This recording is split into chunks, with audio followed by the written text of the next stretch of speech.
mystery exploration,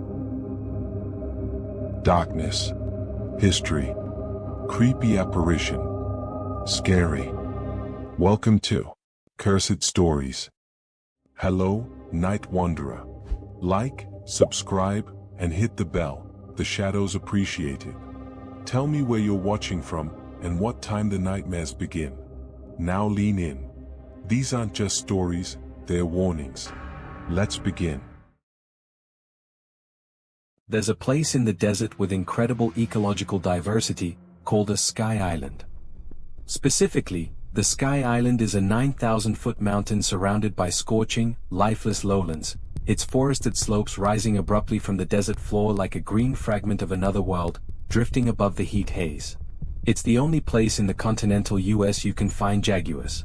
Of all the time I spent looking for animals there, I never thought something would be looking for me. I would have loved to see a jaguar. But I wasn't hunting predators. I was there for reptiles, venomous, scaled, elusive creatures that most people avoid, but I couldn't resist. Dozens of species of rattlesnakes alone slither across its elevation zones. Colored lizards, spiny-tailed iguanas, Sonoran whipsnakes, each adapted to the dry, stony ridges or the cooler piney heights. I loved them enough that I took several days off from work, drove across 2 states, and burned half my savings just for a chance to spot them in the wild. The drive was relaxing at first. Long stretches of dry, cracked earth lined with creosote and towering saguaro cacti flicked past under golden sunlight.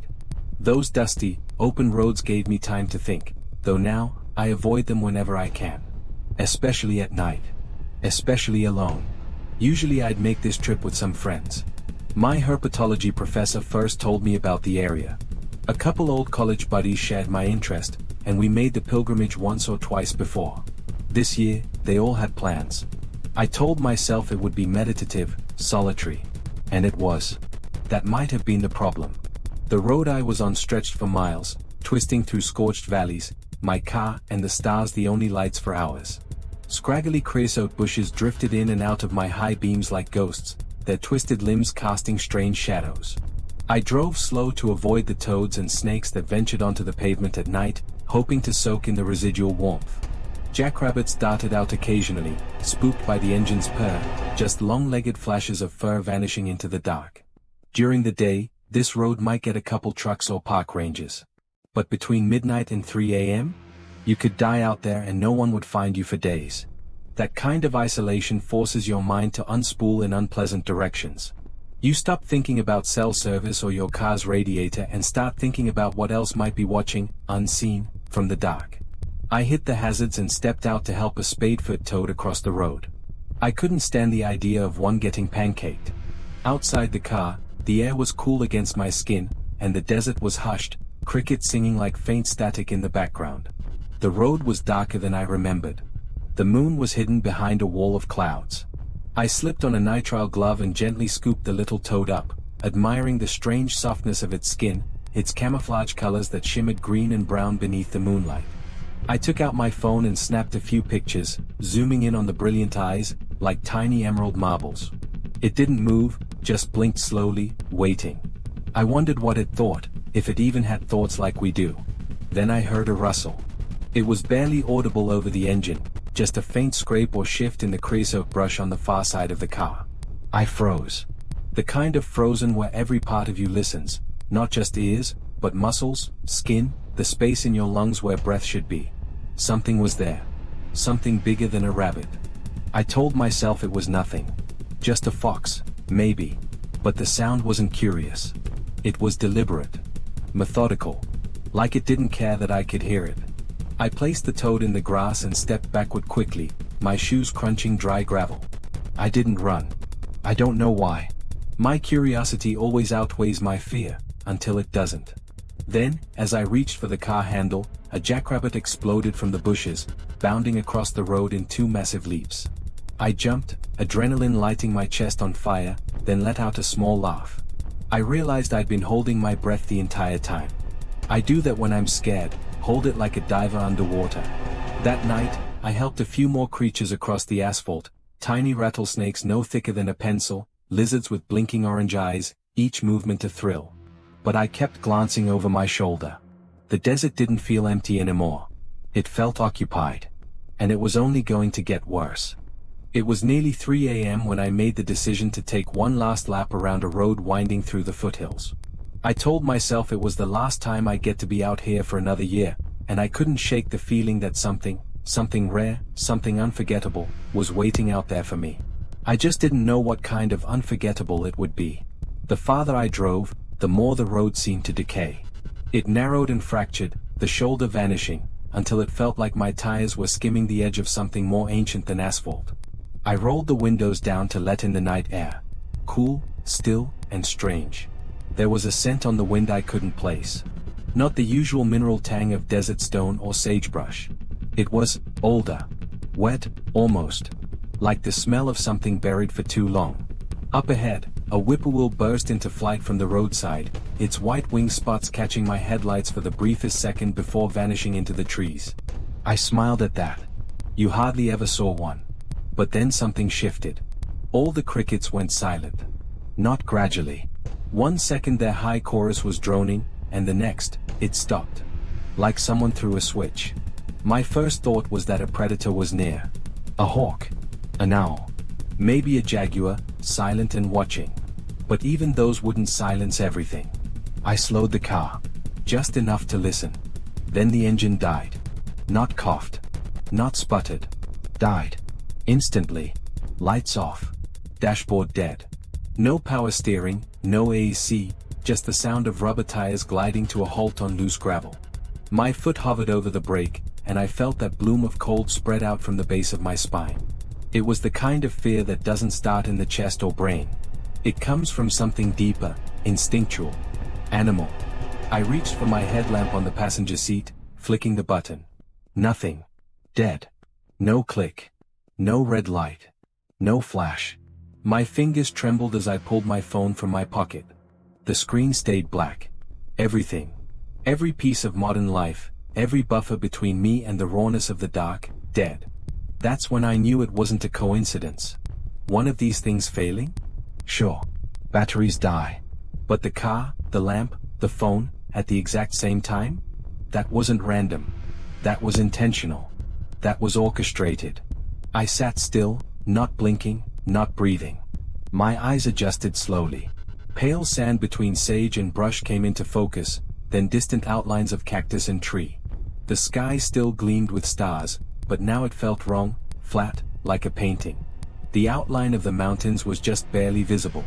But even those started to feel off. Unnatural in their stillness. Then I heard it. The faintest crunch. Footsteps, but slow. Measured. Like something walking without concern. I didn't turn my head. I didn't move. My eyes searched the edge of my vision for movement, anything, until they landed on the top of the ridge. At least, I thought it was the ridge. Something had moved up there. A domed shape. Smooth. Curved like the crown of a head. I blinked rapidly, trying to adjust, trying to process what I was seeing. Was it a bush? A trick of moonlight? But then it moved again, rising. No. Not rising. Approaching. The shape had been at a distance. That was why it had looked small, like it was part of the mountain. But now it grew larger, creeping forward until I could make out its size more clearly. My stomach flipped when I realized the mountain hadn't moved. The figure had just been that close. Something black, solid, rounded, was standing beside my car. I wanted to scream. I wanted to lock the doors, to do anything. But I couldn't. I was frozen. Trapped. The fear had seized every joint, every tendon. And then, without any sound, click, my doors unlocked. The plastic switch on the driver's side door popped up under my arm. On its own. The kind of gentle, automatic unlock that happens when you put the car in park at the grocery store. Casual. Expected. Not like this. My hand shot to the lock and slammed it back down. I held it there, knuckles white, fingers trembling, pressing with all the force I had. My breath came in sharp, shallow gasps. My lungs burned, and the air felt heavy, tainted. On the other side of the glass, something pulled at the handle. Not violently. Not in a panic. It was calm. Experimental. Like someone who'd forgotten they locked the door. Like someone who had every intention of opening it again. And then, it leaned closer. The shape outside the window stood motionless, just inches from the glass. I couldn't see a face, not exactly, but I knew it was looking at me. I could feel it. That indescribable, primal sensation of being observed, not casually, but with purpose. It was short. No taller than a small adult. But nothing about it felt human. The posture was wrong, too still, too balanced, as if it wasn't affected by gravity in the same way we are. And the darkness around it seemed thicker, clinging to its edges like smoke. My headlights had been off for minutes, and yet it remained silhouetted, outlined just enough to be seen, but never seen clearly. I held the lock down with my full weight, fingers slick with sweat. The handle jiggled again, slightly harder this time. Still calm. Still insistent. Still wrong. I opened my mouth to scream, and that's when I made my second mistake. I inhaled. The air was different now, thick, sweet, and chemical. Like burnt plastic and crushed flowers. Something artificial, acrid, and cloying all at once. My throat closed instantly. A sharp pain stabbed through my sinuses and behind my eyes. It was as if I'd snorted electricity. I coughed hard, once, then again, before I could clamp my mouth shut. My head swam. Outside, the thing remained unfazed. It didn't startle at my coughing. It didn't flinch. Instead, it cocked its head slightly, as if curious. Observing.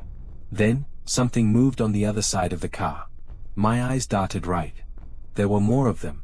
At least 3, maybe 4, walking slowly around the car, black forms blotting out patches of stars as they passed.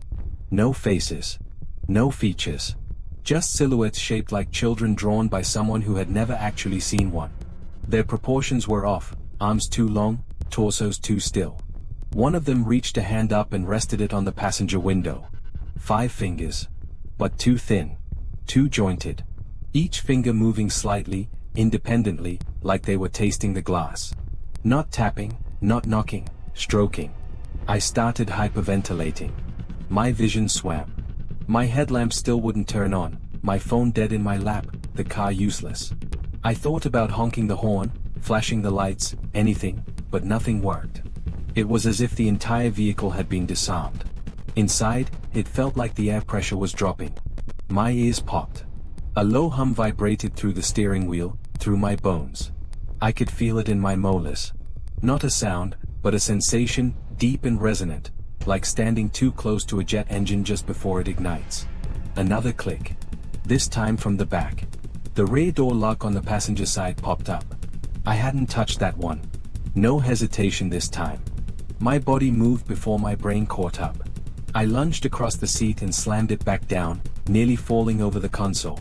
As I did, I caught sight of a figure crouched just outside the rear door, inches away. This one was different. It was closer. Too close. Its head was tilted forward, almost pressed to the window. I still couldn't see a face. But there was something there, shifting beneath the darkness. Like smoke moving under skin. Pulsing slightly. It raised a hand and tapped the glass once. A dull, soft thunk. I froze. And it did, too. For a second, we were locked in stillness, both holding something sacred and terrible in place. I couldn't tell if I was crying or sweating, but moisture poured down my cheeks and neck in warm rivulets. I reached for the keys. Not because I thought the car would start. Just because I had to try. My hand brushed them, and the engine turned over. Lights flashed. Dashboard blinked.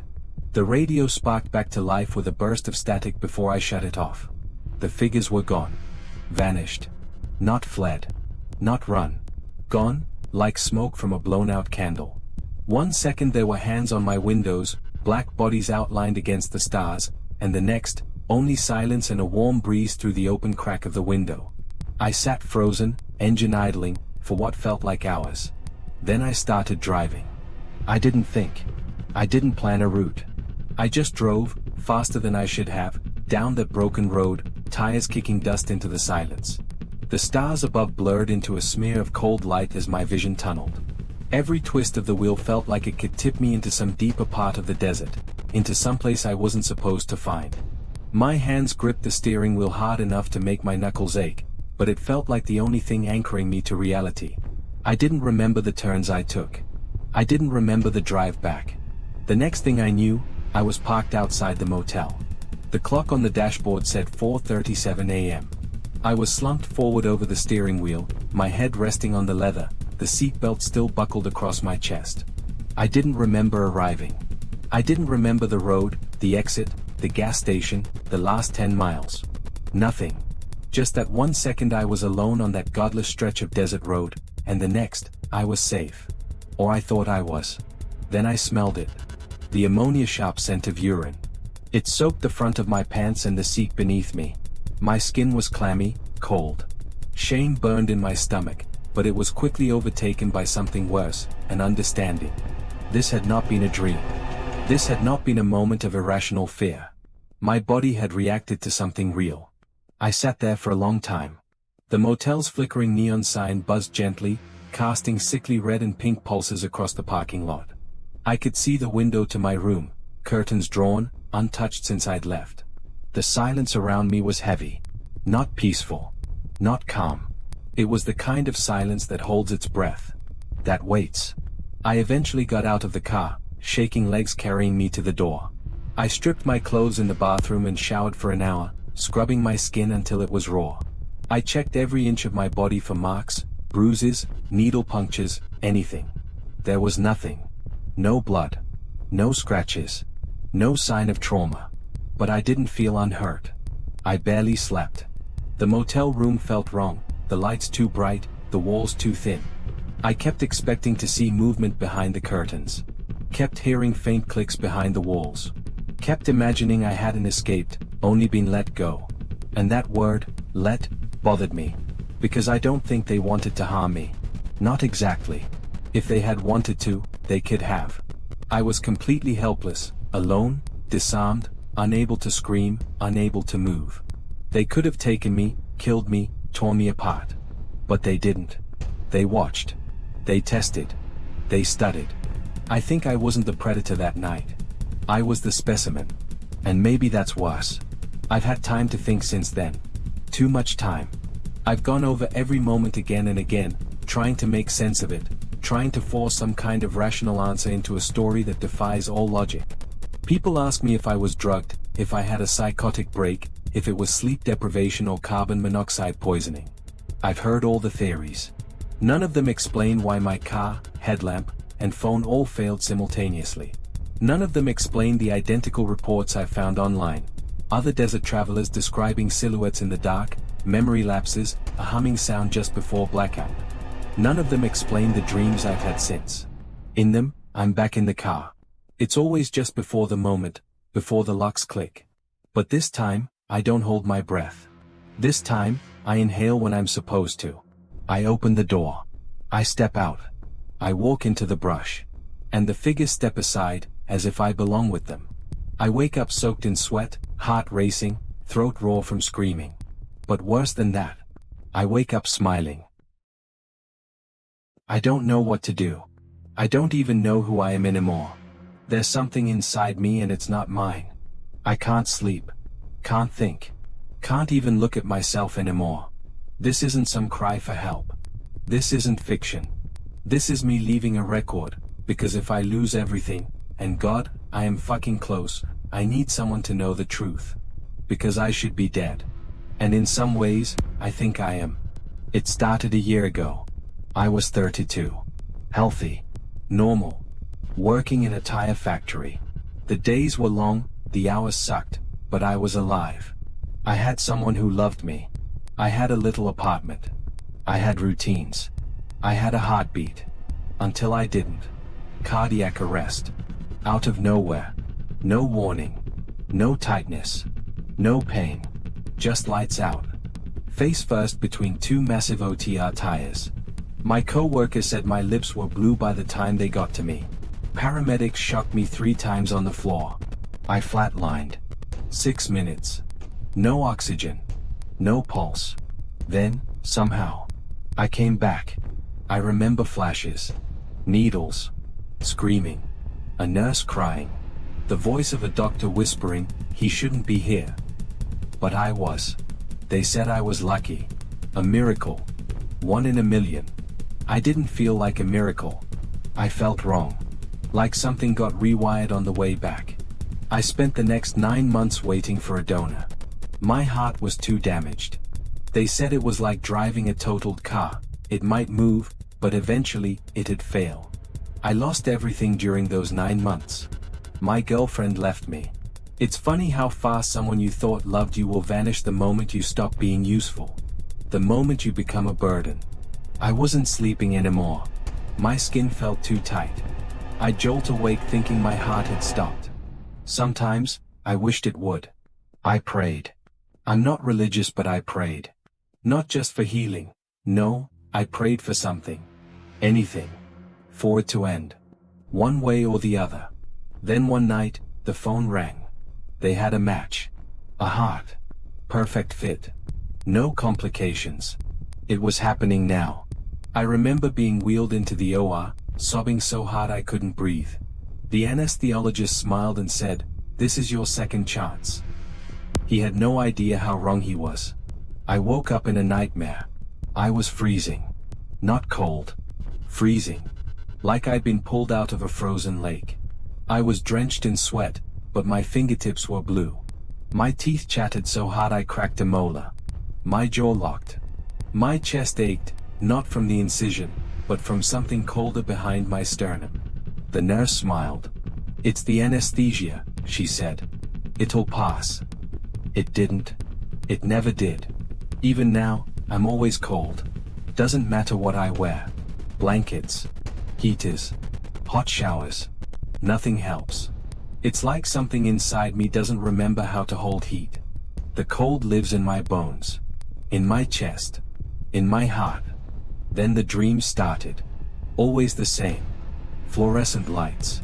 A white-tiled room that smells like bleach and meat. A chair bolted to the floor. Leather restraints cracked with age.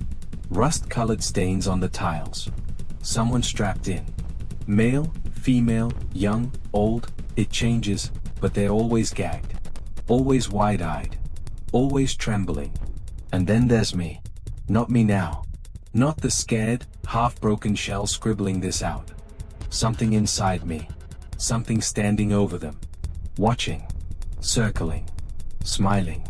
There's no sound in the dream. Just this low electrical hum, like a wire buzzing through concrete. The lights flicker. The air tastes like copper and wet stone. In the dream, I'm always holding something. A scalpel. A pipe. A pair of shears. A hammer. A torch. Tools of pain. Tools of ruin. I never see myself use them. But I always wake up with the weight of it still in my hands. Like it came back with me. And the worst part? I enjoy it. I wake up calm. Peaceful. Fists clenched. Breathing slow and steady like I've just finished a sacred ritual. Sometimes there's blood under my fingernails. Wet. Sticky. Other times it's dried into the creases. There are no cuts on me. No wounds. Just that metallic stink on my sheets and the taste in my mouth like burnt pennies. I tried everything. Therapy. Medication. Journaling. Hypnosis. Isolation. My doctor said it was trauma. Psychosomatic cold sensitivity, he called it. Survivor's guilt. PTSD. Post-operative delusions. None of that explains the scar. Not the one across my chest. That's expected. I signed up for that.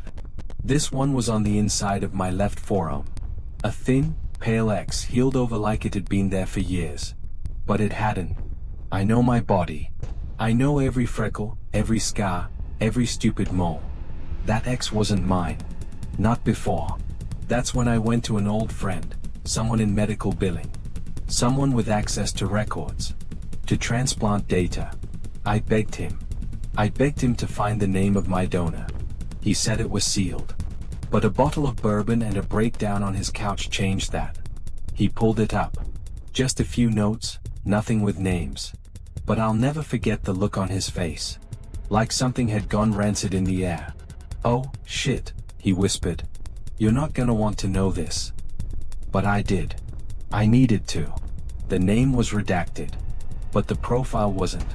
Convicted murderer. Torture. 9 confirmed victims. Multiple ages. Held them in a basement. Soundproofed. White tiles. Fluorescent lighting. Leather restraints.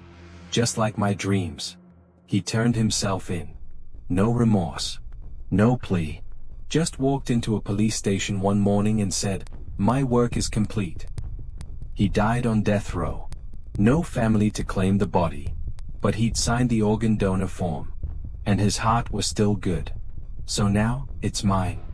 Things got worse after that. I started blacking out. Not sleepwalking. Not zoning out. Gone. I'd come to in alleys. In stairwells.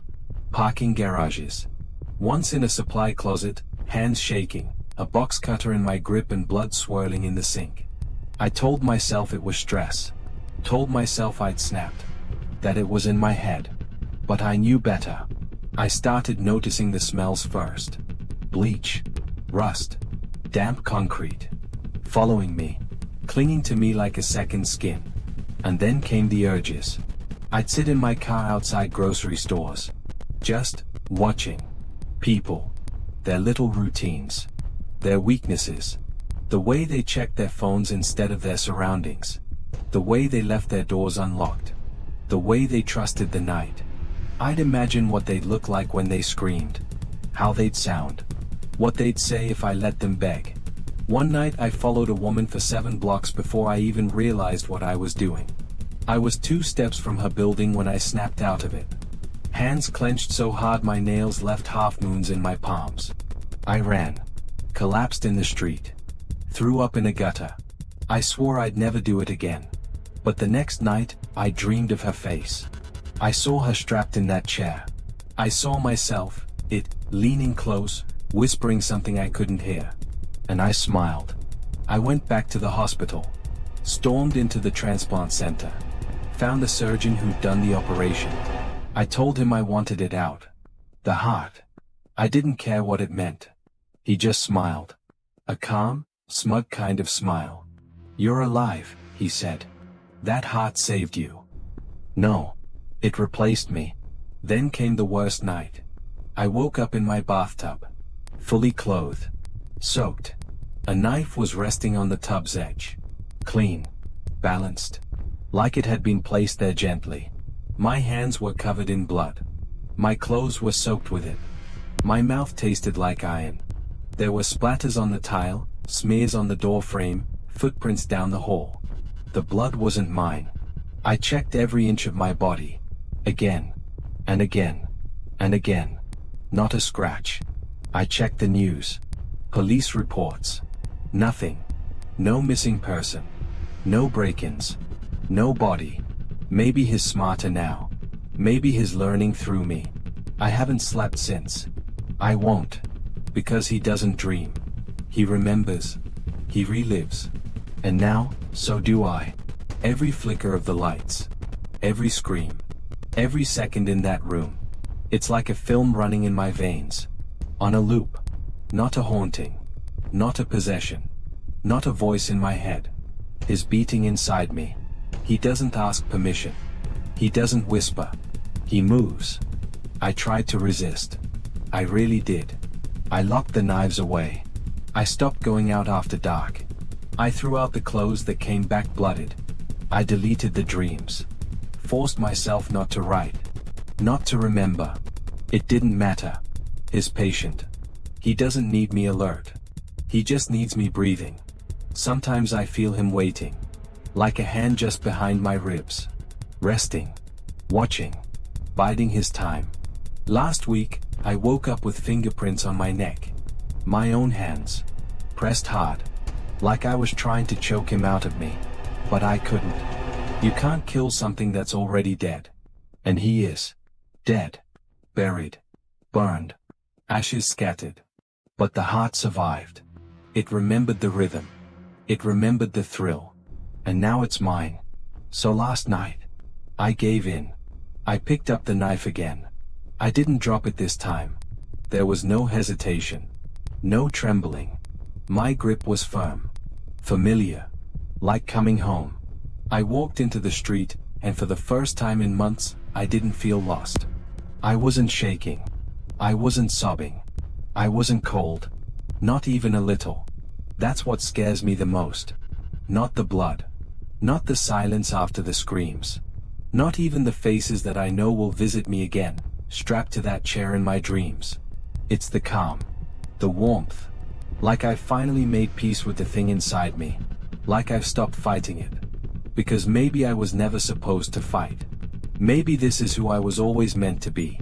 A second chance, that wasn't mine. A life stolen and stitched together with someone else's nightmare.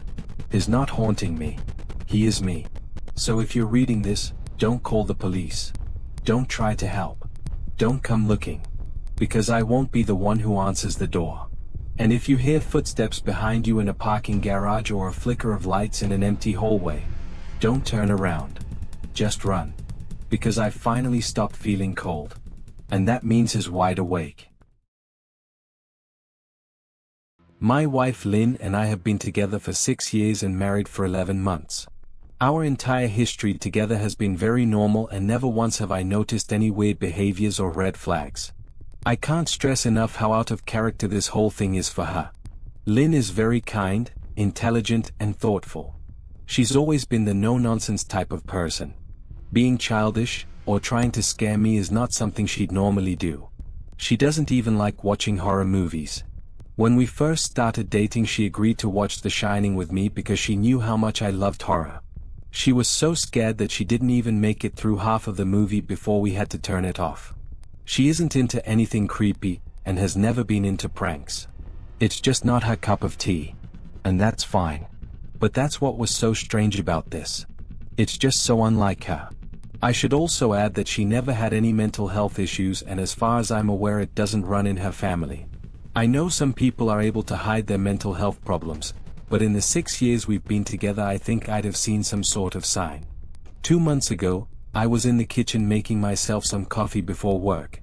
I was running a bit late that morning and knew I wouldn't be able to make it to Dunkin' Donuts for my usual morning fix. I took a sip of my coffee as I hurried down the hall towards the front door, when I happened to notice Lynn peeking at me from around the corner ahead of me. I could only see her eyes, and a strand of her long dark hair hanging against the wall. The rest of her body was concealed behind the corner. I nearly spilled my coffee when I saw her. I did burn the shit out of my lips. "Geez, Lynn," I said, wiping a few drops of coffee from my pants. "You scared the shit out of me." She immediately popped out of view like a little kid that had been caught. I heard her scurry off towards the living room, and by the time I got to the front door she was out of sight. It was really weird, and just totally out of character for her like I said, but I also found it kind of funny that she was being more playful and a little less serious. I shouted that I loved her, and called her a weirdo. As I shut the door behind me I heard her laughing. Her behavior was a bit odd, but it certainly wasn't something to call a priest over. I forgot about it by lunch and by the time I got home she was her normal self. I didn't bring it up and neither did she, and life went on. The next incident happened 3 days later. It was around 2 a.m. and I had woken up to get a drink. I was standing at the kitchen island, jug of OJ in hand, when I felt a strong feeling that I was being watched. For whatever reason I looked down at the floor and saw my wife's smiling face staring back. She was peeking at me from the other side of the island, staring up at me with wide unblinking eyes and grinning. Grinning like the Cheshire Cat. I screamed, I'll admit it. Not out of irritation but fear. For some reason at that moment I was scared. At the sound of my scream Lynn scuttled backwards out of my view, her hands and feet smacking the tile floor as she hurried out of the kitchen on all fours. I didn't run after her, or even yell after her. I just stood there frozen in shock, wondering what fuck had possessed her to do that. It took me a little longer than I'd like to admit to go back upstairs, but I eventually did. When I got to our bedroom, Lynn was lying on her side, asleep. Or at least pretending to be. I stood there for a while, watching her breathing to be sure she really was asleep. I had the feeling she might jump out at me the moment I got into bed. But she didn't. I climbed into bed and she didn't even move. Her breathing was soft and deep and I was starting to wonder if I'd dreamt the whole thing. The next morning I waited for her to come down for coffee and after handing her a mug and kissing her cheek I decided to ask her about it. "What was that about last night?" I asked, keeping my tone light so I didn't offend or embarrass her. She frowned over her cup of coffee, shaking her head like she had no clue what I was referring to. "You were peeking at me again. From over there," I said, pointing to the spot on the floor by the kitchen island. She followed my gaze, and when she looked back at me she burst out laughing. She laughed so hard that I couldn't help but join her. "You creep me the fuck out sometimes, you know that," I said. She giggled and set her cup on the counter and wrapped her arms around my neck. "You creep me out all the time. So I guess we're even," she teased. We said our goodbyes and left for work. As I drove I kept thinking about how creepy it had been seeing her grinning at me from behind the island like that. The sounds her hands made on the floor as she crawled away. I told myself she was just trying to be silly. Just trying to join me in my love of all things horror. It's not like I was afraid of her. But it still didn't sit right with me. I started seeing her peeking at me more and more. Sometimes she'd be peeking out from behind the couch or living room curtains. Once she even managed to get inside her grandmother's old trunk that sits at the foot of our bed. I might not have even known she was there at all had the trunk's old hinges not given her away. She'd had the lid propped up just enough so that only half of her face peeked through. She'd been grinning like an excited toddler. It was unnerving. I didn't even know what to say to her. All I could do was stare. When I finally found my voice, I asked her why on earth was she doing this. She didn't answer, but she had slowly closed the lid, shutting herself inside the trunk. I just walked away, feeling disturbed. I didn't understand why she was doing it, but it clearly made her happy. I just hoped she would tire of the game quickly. Lynn didn't peek at me for the next 2 weeks. I started to think she was done with her weird prank and I was relieved. We were watching a show on Netflix one night and I jokingly said that I hadn't seen her peeking at me lately, and that she must have given up on her spy game. She looked up at me with a small smile and said, "Maybe I've just gotten better at it." I didn't say anything, but I wondered whether or not she was joking. For the next few days I couldn't stop thinking about what she'd said. Was she still peeking at me when I wasn't looking and I just hadn't noticed? And if so, what the hell was she getting out of this? I started to feel paranoid, constantly checking whether she was watching from around the corner, or behind a door. I was jumpy whenever I was home and she wasn't in full view of me. I felt stupid and a little crazy. But after a few weeks without another incident, I began to relax. I stopped checking behind furniture and walls and told myself it was just a bad memory. Then a few days ago things got so much worse. Lynn left to go to a friend's, and I lounged on the couch and played a couple games on my laptop. Around 9 p.m. I hopped in the shower, and as I was washing the soap from my hair, I felt that awful feeling that I was being watched. I slowly opened my eyes and almost had a fucking heart attack. Lynn was peeking from behind the shower curtain, her entire head stretched into the shower, leaving just her body outside. Her long dark hair hung against the curtain, the ends dripping with water. Her mouth hung open in a terrible grin, eyes wide and red, as if she hadn't blinked in a while. I screamed and jumped back against the wall.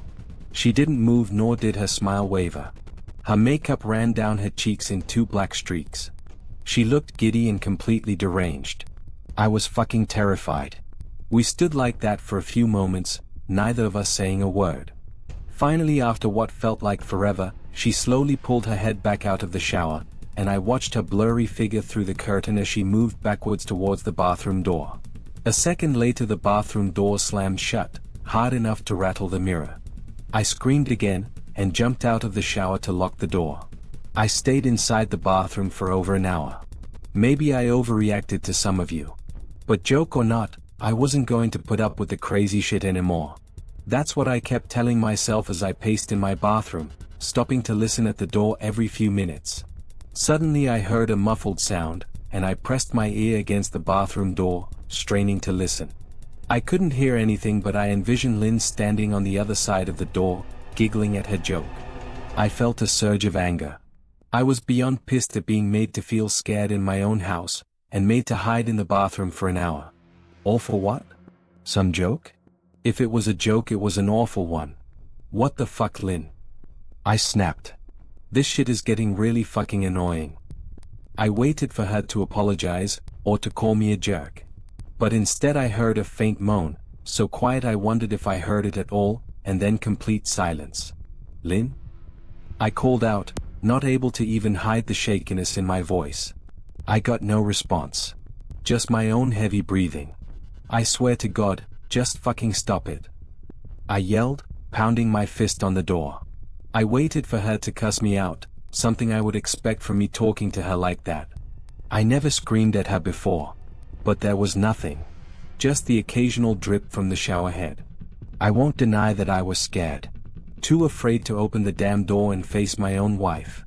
I waited another 30 minutes or so, which feels like a fucking lifetime when you're scared. Finally I decided I wasn't going to spend the night hiding in my bathroom, so I got down on my knees and peered under the door. I almost expected to see her face peeking back at me, but thankfully I didn't.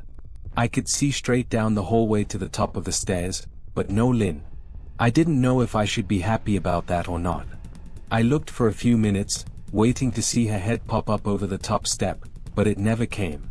I stood up, my hand hovering over the door, and mentally prepared myself to open it. I slowly turned the lock with shaky fingers, and was about to yank it open when I heard a sound that still makes me feel nauseous when I think about it. A moan, louder than before, but this time I was able to tell just where it was coming from. I turned my head to the closet door as if in slow motion, and locked eyes with my wife, who was peeking out at me from the slight gap. Her eyes were still wide as ever, and her mouth was hanging open in the most grotesque gaping smile I'd ever seen. I didn't even scream. I was too scared for even that. Her hands were clasped to her chest, body trembling with sheer delight, as if she could barely contain her excitement. A short raspy moan bubbled up from her throat, deep and raw, sending a shiver through my entire body. Somehow I found the ability to pull the bathroom door open and ran as fast as I could all the way down the steps, snagging my keys and phone from the table in the living room before running outside to my car. I could hear her shrill laughter behind me, but I didn't hear her getting closer. I didn't bother shutting the front door. I drove away from the house faster than I legally should have, shivering the entire time, either from fear or the cold. Maybe a little of both. I hadn't grabbed a coat or even a pair of shoes. I was still in my boxers and my hair was still damp. I drove straight to my brother Chris's house about 40 minutes away, ignoring any and every call and text I got. I didn't check my phone until I was safely parked in my brother's driveway. Lynn had called 4 times and sent a flurry of texts, all wondering where I'd gone and why I left like that. I threw my phone at the dash in a rage, furious at her nonchalant attitude. My brother and his wife were surprised to see me, especially dressed in just a pair of boxers, but told me to stay as long as I needed.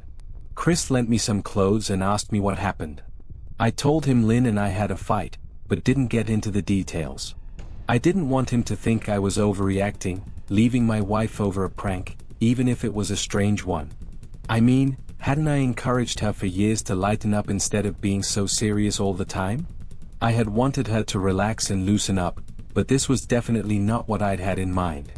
I tried to sleep on their sofa, but my brain wouldn't let me sleep. Every time I closed my eyes I saw Lynn's face staring at me from inside the closet. Knowing she'd been in there with me the entire time made my skin crawl. She'd never left the fucking bathroom at all. Instead she slipped inside the closet and slammed the bathroom door shut to fool me. The mere thought of going back home gave me anxiety. I tossed and turned, unable to sleep. Chris ended up giving me a sleeping pill so I was able to get a little rest. My sleep was filled with terrible dreams. All of Lynn's smiling face. I woke up just as the sun started to rise. My sore body ached from the sofa, and I felt drained. I knew I'd have to call Lynn at some point, but I didn't know what to say to her. I wouldn't be going home unless she gave me her word she'd never do any more creepy shit. I just wanted my wife back. Her normal serious self never looked so good to me. I was contemplating calling her and telling her that, when that familiar feeling came over me. I was being watched. I was staring at the ceiling, my heart in my throat. I didn't want to look away, but the longer I ignored the feeling the worse it got. My eyes drifted away from the ceiling almost on their own. Her face was pressed up against the window beside the couch, staring down at me with that same gaping smile. Drool dribbled down her lips, leaving 2 long streaks down the glass. I didn't know how long she'd been there, but something told me she'd been there quite a while, possibly all night. I didn't bother screaming, though I was afraid anger trumped any fear I felt at that moment. I jumped up from the couch and pounded my palm against the glass. Lynn, are you crazy? What the hell is wrong with you? Just go home, I shouted. Now. She didn't move, and her ghastly expression never changed. If anything, her smile only grew, as if she had never been more elated. I could hear Chris and his wife moving around upstairs. As if Lynn could hear them from her place outside, her head twitched slightly in their direction, and she began to close her mouth slowly. Chris called my name from upstairs, obviously concerned. I turned to see him and his wife Rebecca hurrying down the steps. When I turned back to the window, Lynn was gone. The only sign she'd been there at all was the 2 streaks of drool still dripping down the glass. I tried explaining to Chris and Rebecca about waking up to see Lynn watching me through their window. They were skeptical. Who wouldn't be? Chris and I went outside to the spot in front of the window, but there were no footprints in the dirt, just a slight indent. Animal probably, Chris guessed, and I didn't argue. He and Rebecca assumed I dreamt the entire episode, but they didn't understand, and I was too tired to explain it to them. I called out of work that day and turned my cell off. I didn't want to face Lynn. Just talking to her was too much for me at that point. I really started to believe something was irreversibly wrong with her. That no matter what promises she made would never be the same again. The thought saddened me to my core. I cried most of the morning. By noon I figured I was ready to confront her. Give her one last chance to explain herself. I could at least give her that after 6 years, I told myself. I turned my phone on and saw the dozens of texts she'd sent, all from a seemingly concerned wife. Can we talk? I love you. Please call me. I'm really worried. Can you answer? Just come home. And more of the same. All texts telling me she loved me, and she wanted me home. How worried she was, not a damn one addressing the crazy shit she pulled. Like she hadn't been acting like a character from a Stephen King book. Even her texts were different. She normally texted novels just to tell me to pick up a loaf of bread. You'd think she'd have more to say to me after her bizarre shenanigans. I know it probably seems childish to some of you who are miles away from this situation. But if you saw the way Lynn had looked at me, how she scampered away on all fours like some wild animal, grinning at me from inside the closet like a lunatic, then I think you'd find my reaction was warranted. I ended up staying with Chris and Rebecca for another night. I didn't wake up yesterday until afternoon, and thankfully I didn't see Lynn's face watching me through the window.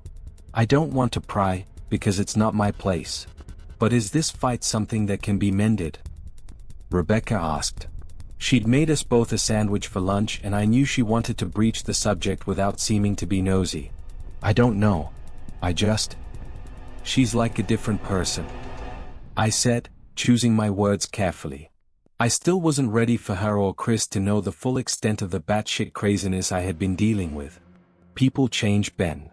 But she's still the same woman you married. Maybe you both just need to talk through your issues.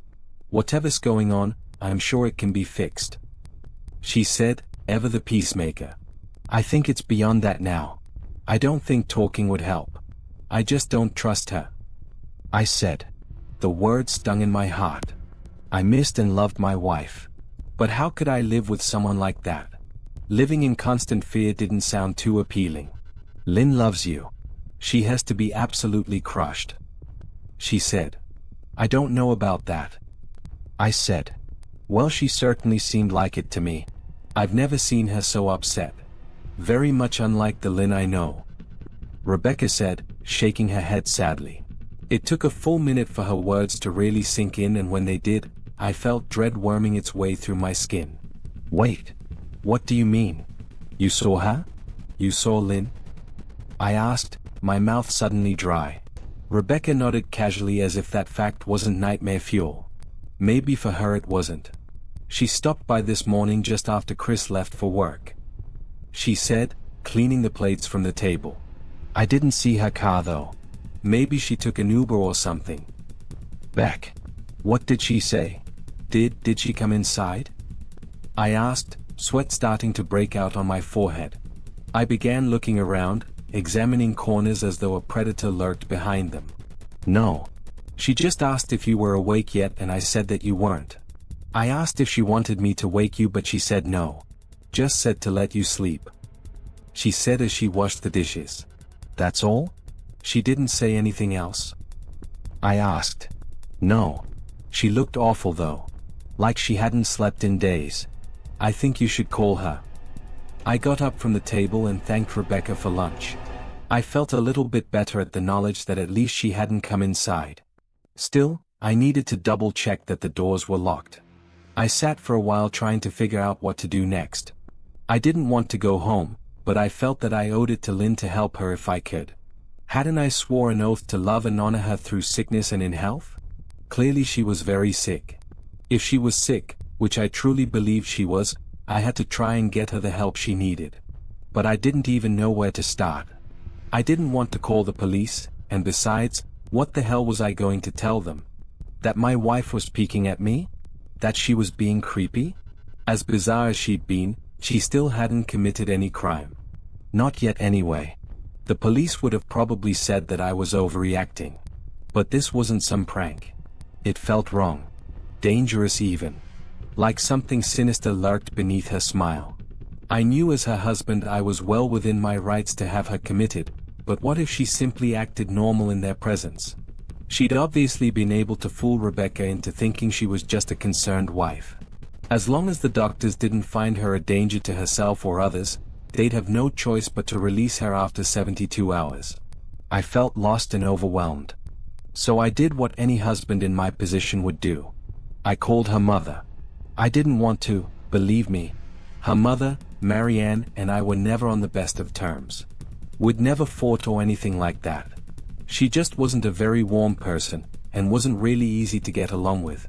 She hardly ever smiled, and when she did, only her lips would move into a thin-lipped smile, leaving her eyes as blank as before. She gave off this aura that felt like she was permanently on the offensive.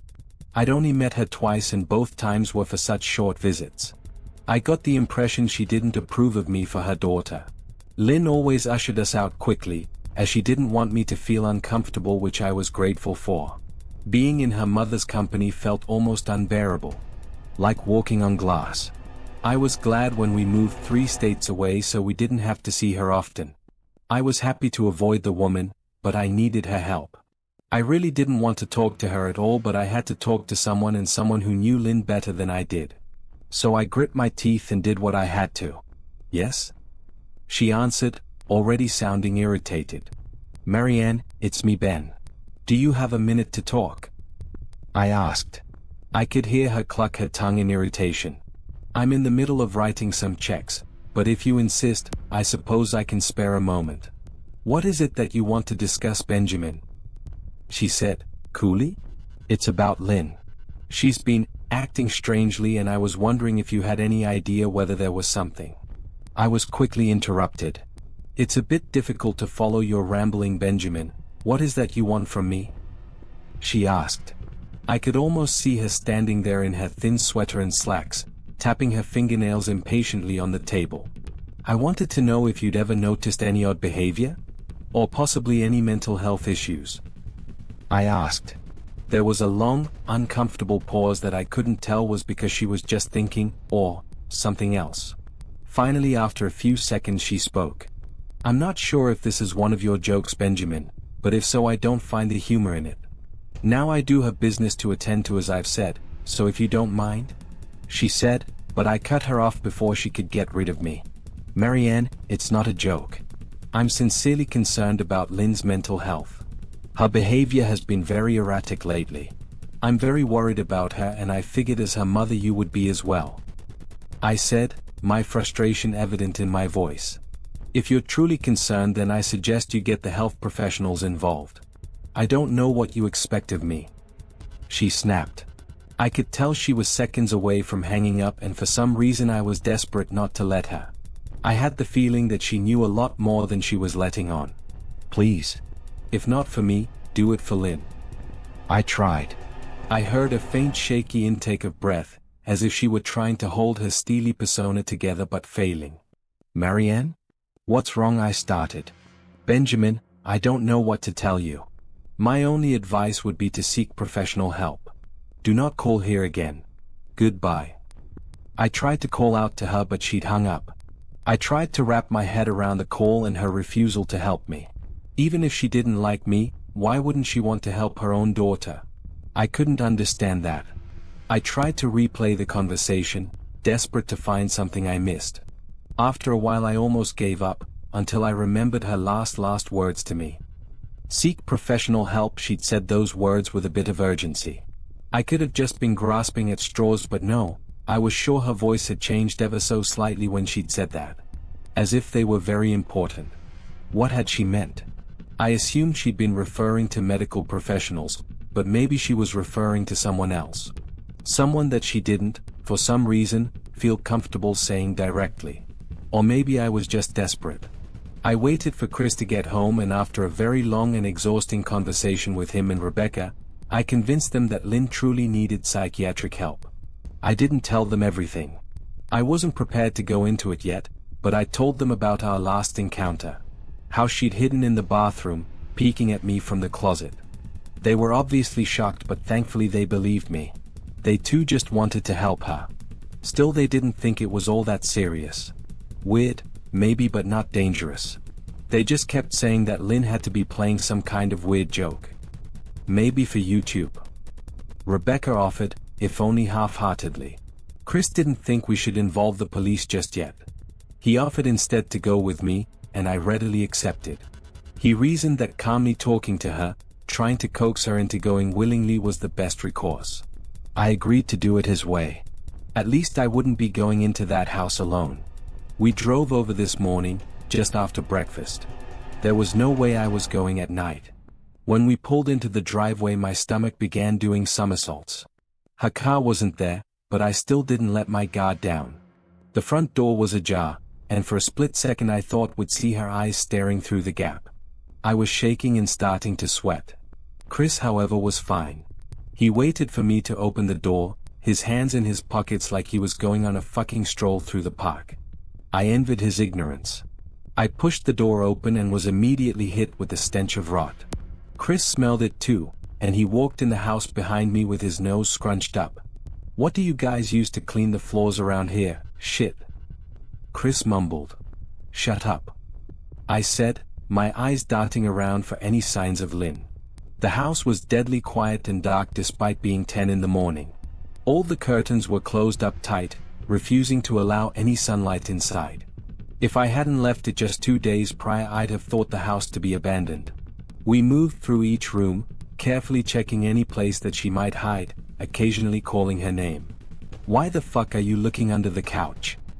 Chris asked eventually. "Aren't we looking for your wife?" He was looking at me like I was a moron. "Let's just go upstairs," I whispered. He shook his head but followed me up the stairs to check the bathroom and spare bedroom. On the way up, my shoes crunched over pieces of glass that looked to be littered over a few of the steps. I noticed that one of Lynn and my wedding portraits that hung on the wall along the staircase had been smashed. The frame hung crookedly, all the glass removed. I stared at the picture, a lump forming in my throat. We had taken the photo just after leaving the church, after saying our vows. She looked so beautiful in her white gown. I looked at Lynn's beautiful face. I never dreamed her face would ever be a source of terror for me. We climbed the rest of the steps and checked the spare bedroom, but it looked completely untouched. I was hesitant to go into the bathroom, my fear from that night coming back to me all at once. Chris noticed, and offered to go in by himself, but I couldn't let him do that. So we walked in together, checking the closet and the shower. The bathroom looked as if it hadn't been touched since the night I left. "I don't think she's here, Ben. Why don't you pack some clothes and we'll try coming back tomorrow or something?" Chris said. I nodded and went into our bedroom and shoved some clothes into a duffel bag. When I checked inside our closet, I came across the source of the smell and gagged. Chris took one look and lost all color in his face. He had to go stand by the stairs to get away from the sight and smell.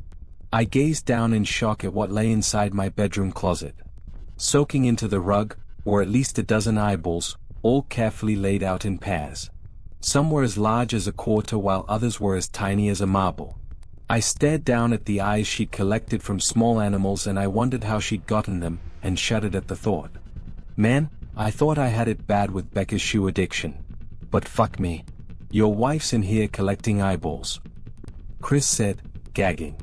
Ben, I think we should go. He called from the hall. I'm getting nauseous. All right. I grabbed my duffel and shut the closet door on my new nightmare. I stepped out into the hall and took a deep breath of air. I could taste the rot on my tongue and I couldn't help but gag. Who the fuck lines up eyeballs in their closet like that? Chris mumbled. I tried to tell you she needed help. I said. She doesn't need help, Ben. She needs a fucking exorcist. He said. You coming or what? I can't stand the smell any. His words died in his throat, and his eyes grew wide with fear. I didn't ask him why. I could feel it. Someone was watching me and I didn't think it was the eyes in the closet. I turned around, my eyes slowly scanning the bedroom. Christ, I whispered, as I finally saw what we'd missed.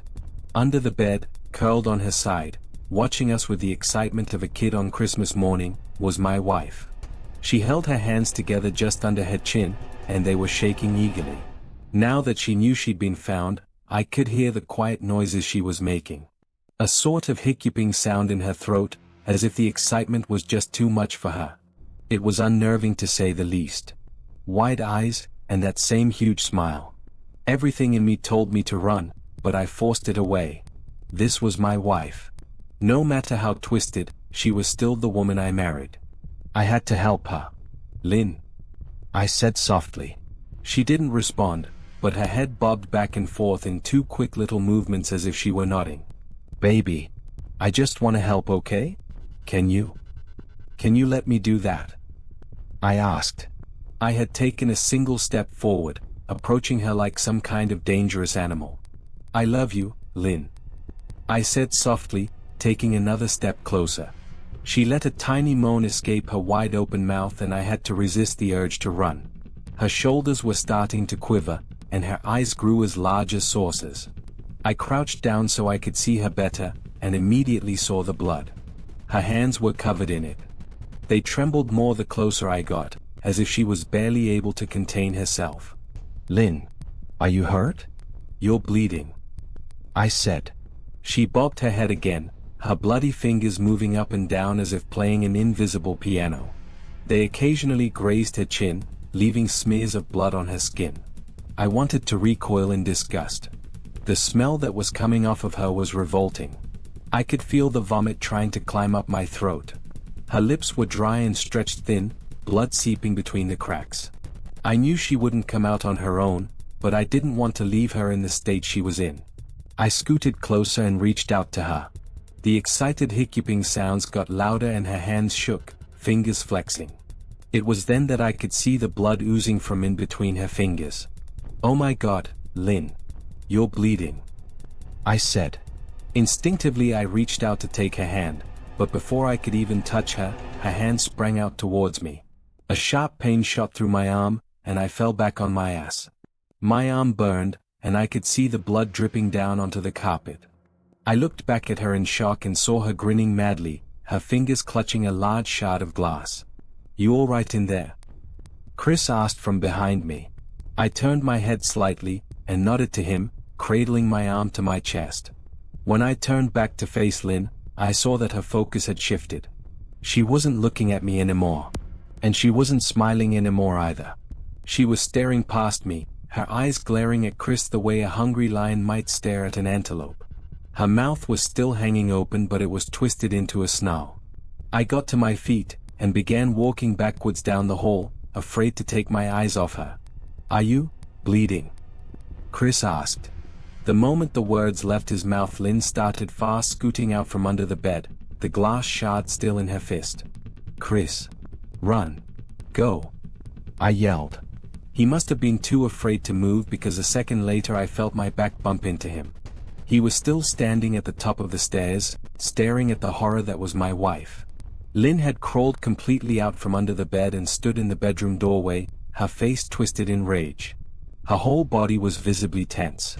Blood ran down her fingers and onto the floor. Jesus, Lynn.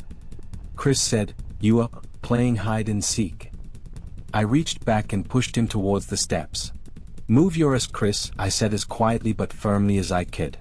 Lynn bobbed her head in fast, sharp motions, and began to grin, stretching her mouth open wider and wider so that her chin seemed to touch her chest.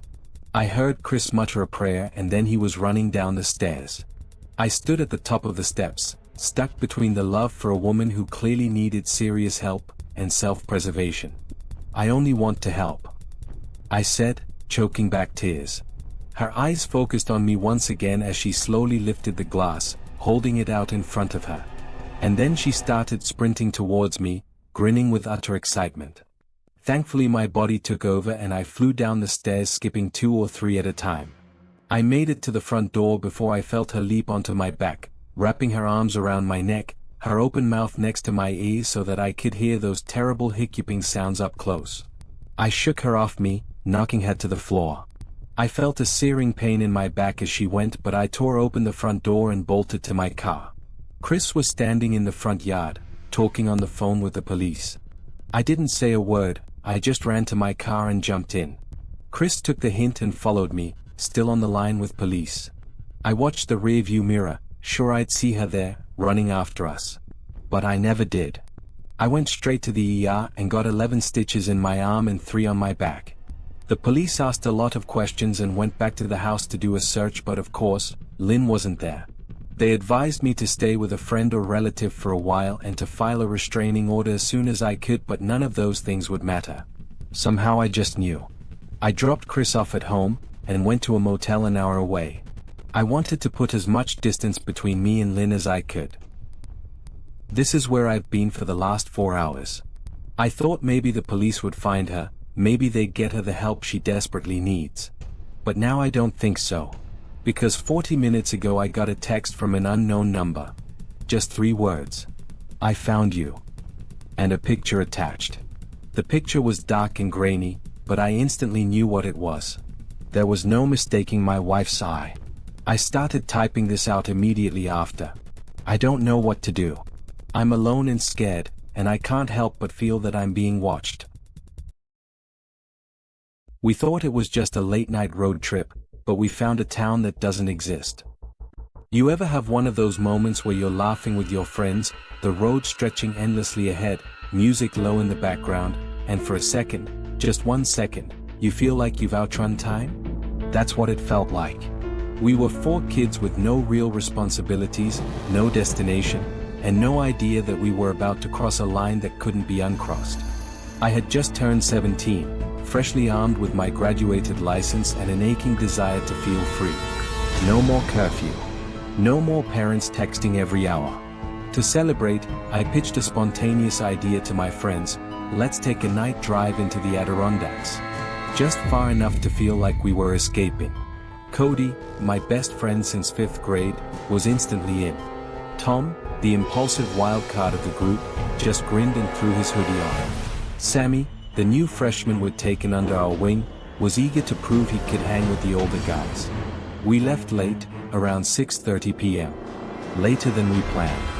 The sky was painted with soft pastels, the sun starting to dip behind the trees, casting long shadows across the Northway. The Adirondack Northway, Interstate 87, starts in Albany and cuts all the way to the Canadian border. But once you pass Lake George, it changes. The exits get sparse. The cell service vanishes. You start to feel like you're not just leaving the city, you're leaving the map. At first, it was perfect. Music up, windows down. We talked about everything. Girls, school, how much we hated AP classes.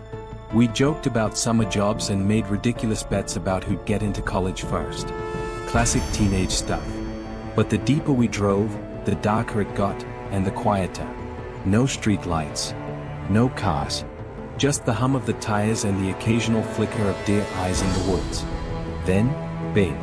A glowing orange warning appeared on my dash. Please refuel. I hadn't even noticed how far we'd gone. Sammy pulled up Google Maps, and we realized we'd been driving north for nearly 3 hours. Over 250 miles from home. That knot in my stomach started to form, but Tom, as always, laughed it off. Dude, it's fine. There's gotta be a station nearby. Almost on cue, a blue sign appeared. Exit 39S, services available, New France. None of us had ever heard of New France. But in that moment, it didn't matter. It had gas. We pulled off. The exit ramp curved into a narrow, unlit road flanked by thick pine and silence. No houses. No lights. Just wilderness pressing in on both sides like it was trying to reclaim the pavement. Still, after about 3 miles, a small mobile station emerged out of the dark. 2 pumps. A squat little convenience store. Everything felt faded. Like it had been there too long. We were the only car. I pulled up to the pump while Cody and Sammy stretched their legs. Tom, ever the bottomless pit, announced he was grabbing snacks and disappeared inside. We filled up quickly. I glanced at the price, cash only, but shrugged it off. I just wanted to get home. We waited in the car. 5 minutes passed. Then 10. Then 15. No Tom. Sammy tried calling him. Straight to voicemail. His stupid custom greeting echoed into the car. Hey, it's your favorite person. Leave a message if you're worthy. By the 20-minute mark, I was irritated. I got out and went inside, ready to drag him out by his hoodie. The store was off. The air was stale, fluorescent lights buzzing overhead. A faint smell of burnt coffee hung in the air. But there was no cashier. No music. No TV. No one. Just rows of snacks and emptiness. I called out for Tom. Nothing. Then, the lights died. Everything. Pitch black. The kind of black where your breath gets caught in your chest and your ears strain for sound that never comes. Outside, I heard the car door slam. I ran back and found Cody and Sammy pale as ghosts. Something followed you in, Cody whispered. It wasn't Tom. I was about to argue when a low, growling sound echoed from behind the building. Not animal. Not human. Just wrong. I slammed the gas. We peeled out. The tires kicked up gravel and I didn't look back. We drove for 15 minutes, but the ramp back to the interstate never came. Just trees. Trees that looked familiar but not quite. Sammy pulled out his phone. There's no New France here, he said, scrolling. Exit 39S doesn't exist. I told him to check again. He did. Same result. Exit 39N was listed. So was 39E. But no 39S. The place we had just been? Gone. Then I saw it. A figure walking alongside the road. Distant, but getting closer. I raised my phone and zoomed in. My heart stopped. It had Tom's face. No, worried. Like a mask. But everything else was wrong. The way it moved, too tall, limbs bending wrong, like a puppet animated by something that didn't understand anatomy. It walked with a twitch, like it was learning. Then it smiled. Not a human smile.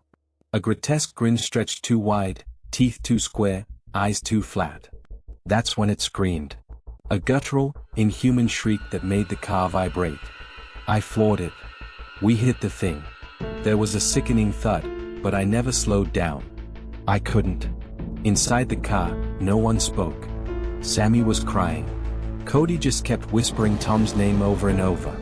I glanced at the dashboard. 90 miles of range left. That didn't make sense. We'd filled the tank 30 minutes ago. I was sure we had over 300 miles. And then I noticed the time. 10:30 p.m. Still. Same as when we'd left the gas station. We had stopped moving through time.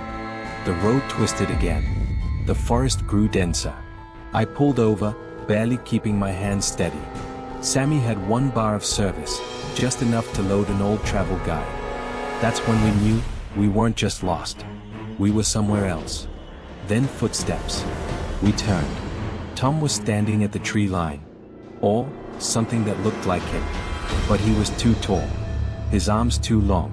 Skin stretched like wax, his face flickering like a faulty projector. Eyes glassy. Lifeless. I asked it to let you go, he said. It said yes. But I have to stay. We were frozen. He continued. Don't come back. Not for me. Not for anyone. This place, it was never ours. And I'm the price for our trespassing. He handed me a folded map, yellowed, creased, damp. It felt old. Real. Like it had weight. I didn't ask questions. I didn't need to. He turned and walked back into the woods. We never saw him again. We followed the map. It took us down roads that didn't exist on GPS trails that looked abandoned for decades. But we trusted it. It felt like something ancient had given us one chance, and this was it. And then, out of nowhere, a sign. Dark blue. White letters. 87. We hit the ramp like it was salvation. We didn't stop until we saw Albany's streetlights again. We got home just before dawn. Our parents yelled at us. Grounded us. But nothing about Tom. No one remembered him. Not at school. Not his family. Not even in photos. Where his face once was, just a gap. A space where someone should be. Even the playlists he made? Gone. He wasn't just missing. He'd been erased. A week later, an envelope arrived. No stamp. No name. Just one handwritten line. Stay out of our territory.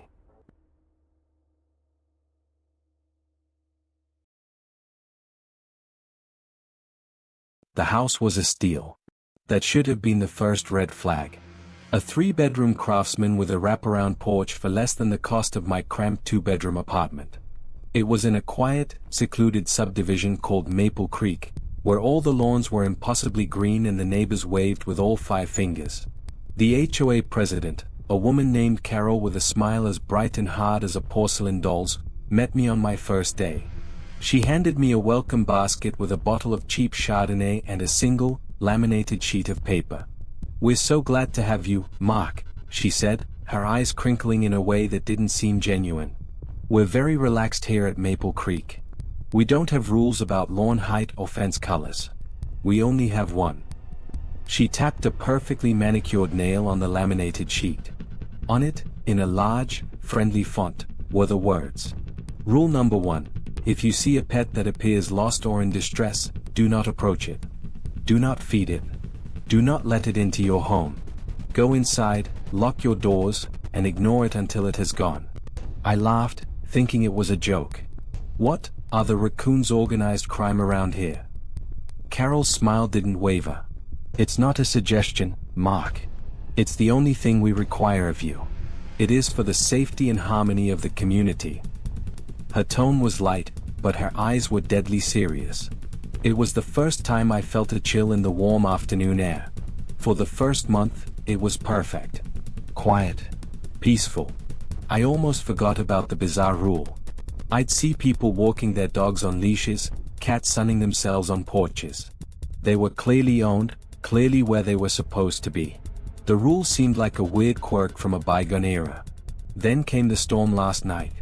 It was a real gully washer, with thunder that shook the windows and rain that came down in sheets. It was around midnight when I heard it, a sound that cut through the noise of the storm. A pathetic, high-pitched whine. I peered through my living room window. Huddled under the eave of my porch, shivering and soaked, was a golden retriever. It was beautiful, with big, sad eyes and a leather collar, but no tags. Every time the thunder cracked, it would press itself against my door and cry. My heart broke. The laminated card was sitting on my counter, and Carol's words echoed in my head. "Go inside, lock your doors, and ignore it." But how could I? It was just a dog. A scared, lost animal. What was the worst that could happen? I'd be breaking some stupid, arbitrary rule from a power-tripping HOA president. So I did it. I opened the door. The dog practically fell inside, shaking a puddle onto my hardwood floor. It looked up at me with such gratitude, nudging its wet head into my hand. I got it a towel and a bowl of water, and it immediately settled down on my rug, letting out a contented sigh. I felt a wave of relief. See? Just a dog. I fell asleep on the couch watching TV. I was woken up a few hours later by a sound that wasn't the storm. A knock. A slow, deliberate knock on my front door. The rain had stopped. The dog on the floor lifted its head, let out a low growl, and then, strangely, trotted to the door, its tail giving a single, lazy wag. I looked through the peephole. Standing on my porch was a man. He was tall, impossibly tall, dressed in a neat, old-fashioned suit, like a door-to-door salesman from the 1950s. He was smiling, a wide, friendly smile that showed too many teeth, all of them perfectly straight and white. I opened the door a crack, my hand still on the chain. "Can I help you?" "Good evening," the man said, his voice smooth and pleasant. "I do apologize for the late hour. I believe you found my dog." He gestured with his head toward the retriever, who was now sitting patiently at his feet, looking up at him.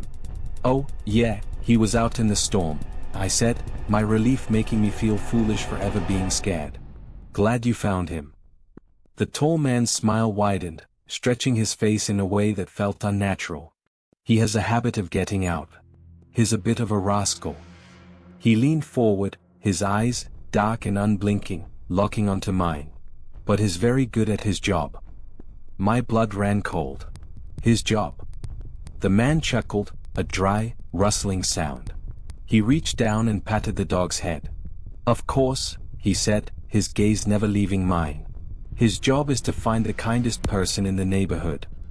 He straightened up, his towering frame seeming to block out all the light from the porch. "Thank you so much for your hospitality," the man said, his smile finally reaching his eyes, which now glinted with a terrifying, hungry light. "He likes you very much. He's decided he wants you to meet the rest of the family." My mind screamed at me to slam the door. Slam it, lock it, run. But my body wouldn't obey. I was a statue, my hand frozen on the door.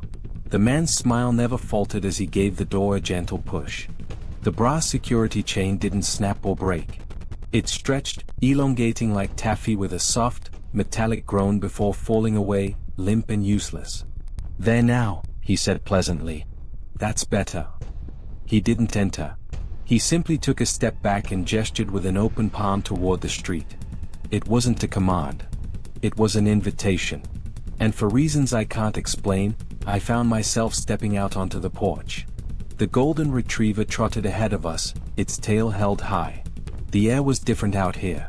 The storm had washed everything clean, but the world felt muted, like I was looking at it through a pane of smoked glass. The streetlights cast long, distorted shadows that seemed to writhe and twist at the edges of my vision.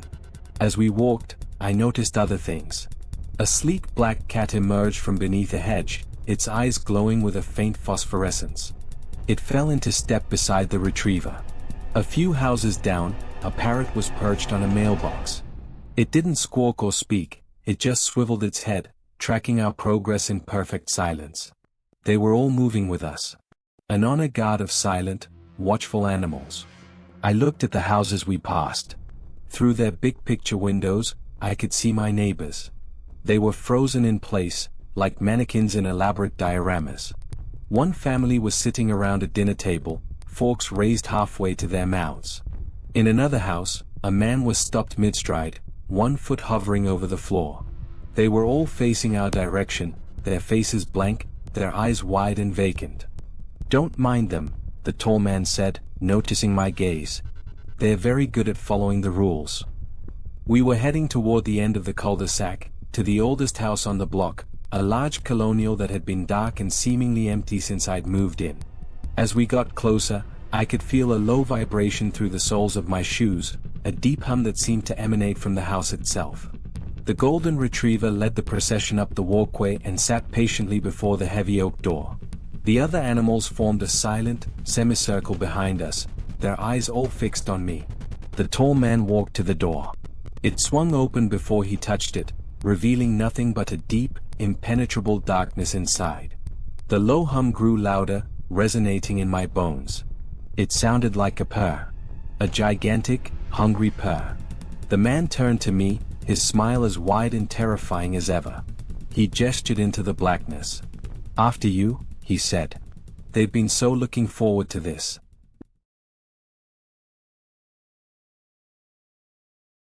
As the last coherent thoughts in my head begin to splinter, I need to explain how I got here, why I scream at walls and fear my own reflection. If anyone finds this, don't believe the reports. I'm not insane. Not completely. This is a warning. Never take something when the dealer can't name it. It started like most of our weekends, lazy, hazy, harmless. It was always me, Brian, and Roger. We'd known each other since middle school, lived like overgrown teenagers in our late 20s. Life didn't press on us much. Dead-end jobs, cheap rent, and just enough substances to blur out what we hadn't become. That Friday night, I pulled into Brian's driveway like usual. The street was foggy, unnaturally so. The neighborhood was too quiet, like someone had hit mute on the world. I chalked it up to exhaustion and walked in. Brian was grinning wide, eyes a little too glassy, fingers fidgeting. "Got something new?" he said. "Real trippy stuff. It's like, it turns your brain inside out." I laughed. "You say that like it's a good thing." He pulled out a Ziploc bag. 6 tiny black pills, glossy like beetle shells, pulsing faintly when the light hit them. "No name?"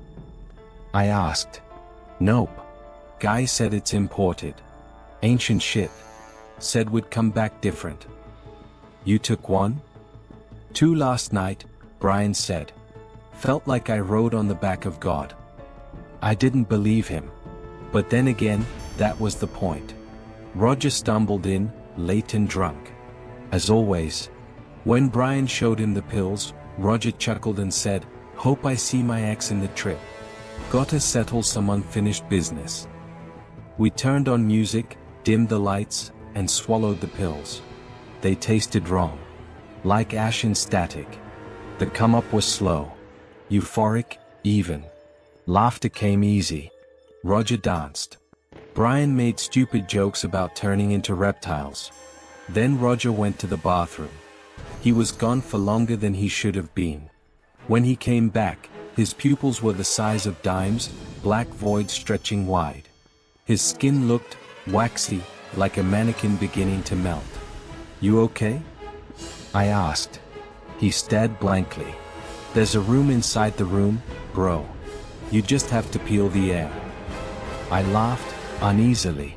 Brian went to the bathroom next. I followed a minute later. As I pissed, I stared at the grout between the tiles. It began crawling, like maggots burrowing through drywall. My skin flushed cold. My body relaxed in a way that didn't feel like release, it felt like surrender. I stepped out. And the house was gone. We were inside a giant metallic chamber. The walls throbbed, almost breathing. Pipes extended from the ceiling like veins. The air smelled like burnt copper and rot. Roger was face down on the floor, twitching. Brian stood above him, naked, skin shimmering like mercury. "What the fuck is this?" I asked. Brian's mouth moved, but no sound came. Instead, a high-pitched ringing split through the room. I blinked. And I was back in the bathroom again. Except, the mirror was missing. And I could see my reflection in the tile. But it wasn't moving right. It blinked after I did. When I stepped into the hallway, Roger was on the floor again. "Are you okay?" I asked, heart pounding. Brian turned, but his face was off. His eyes were on the sides of his head, fish-like. His mouth was vertical, running from chin to nose. A low growl leaked out as his smile stretched beyond what a face should allow. "You've been standing there a long time," he whispered. "Time doesn't like that." I backed away. My hand brushed the wall, and it felt wet. Sticky. Pulsing. I tried to scream but couldn't. My mouth was filled with something. Hair? Dirt? Blood? I clawed at my throat. And then I was walking out of the bathroom again. Roger was on the floor. Brian was watching me. "Same place," I muttered. "We're stuck." Brian's voice sounded like it was underwater. "You're the one keeping us here." "I want out." "You took the door, man," he said. "It's open now. You're just seeing what was always behind it." Roger stood up suddenly. His skin had cracked. His teeth were long and sharp, like shattered porcelain. Eyes completely red. He screeched, a mix between a baby crying and a pig being slaughtered. I ran. I sprinted upstairs, lungs burning, but the staircase was longer than it should have been, impossibly long. Each step echoed, and the echo spoke back. His coming. His coming. He's coming. I reached the top and slammed the bathroom door. Silence. Then scratching. Then breathing. Not normal breathing. Wet, slow, right behind the door. I pressed my back against the bathroom door, heart punching against my ribs. The light above flickered, buzzing like a dying fly. And then, whispers. Dozens of voices, speaking all at once. Not outside the door, inside the walls. Chanting in a language I didn't know, but understood deep in my spine. He peeled the sky. He saw beneath the floor. He let them in. The tile under my feet began to darken, as if soaked in oil. I looked down and saw my reflection again, but this time it was smiling, even though I wasn't. Then it winked. I vomited. I splashed water on my face, but it came out black, a thick sludge that moved on its own. It climbed my arms like it wanted inside me. I screamed and looked up. There was no mirror. Just a hole in the wall where the mirror should be. A perfectly round black circle, pulsing slightly. Inside it, I saw a room. Roger was there, hanging upside down. His jaw unhinged. His limbs twisted like chicken bones. He was whispering. The trip never ends. It just changes shape. I blinked. Now it was just my face in the mirror again. But my eyes were missing. I fell to the floor, shaking. Bang. The door jolted. Then again. Something hit it hard. A third time, the hinges groaned. I screamed, "Alexa, call 911. Silence. Then the voice came through Alexa. But it wasn't Alexa. There is no help for what you swallowed. I whimpered. Then came footsteps, slow and uneven. The scratching returned. Except it wasn't nails now. It was something wet dragging across wood. Like a slug made of meat. Brian's voice rasped through the gap under the door. "Come out, man. It's chill." Roger's feeling better now. He just had to let the bugs out. "Leave me alone." "You're already alone," said Roger. Then, silence. I waited. 10 minutes? 20? An hour? My phone buzzed in my pocket. No number. Just a message. "We are inside now." The lights went out. I opened the door, desperate to escape. But the hallway wasn't there anymore. Just darkness. No walls. No ceiling. Just black static stretching in every direction. Brian stood in the middle, glowing faintly. Naked. His stomach was open like a mouth, rib cage cracked wide, filled with hundreds of blinking eyes. "You wanted to see," he whispered. Roger emerged behind him, skin gone entirely. He was made of meat and teeth, oozing laughter that didn't fit a human mouth. They lunged at me. Their mouths weren't mouths anymore, they were openings, pulling me into themselves. I felt teeth on my neck. I heard crunching. My own bones? I screamed. And I was walking out of the bathroom again. Roger was on the floor. Brian on the couch. Normal. Except, Roger's head turned all the way around. He stared at me upside down, smiling too wide. "You're back," he said. "We were worried you got lost. The trip's deeper now." Brian stood. He held something in his hand. My heart. Beating. "You dropped this," he said, tossing it to me. I caught it. It kept beating. I snapped awake. Still in the house. The room was normal again. Roger stood over me. "Bro, are you okay? You're bleeding." I looked down. My arm was shredded like I'd clawed through my own skin. Brian was on the phone. "Yeah, we need help." He's freaking out, man. I backed away. Stop playing tricks," I mumbled. Roger stepped toward me.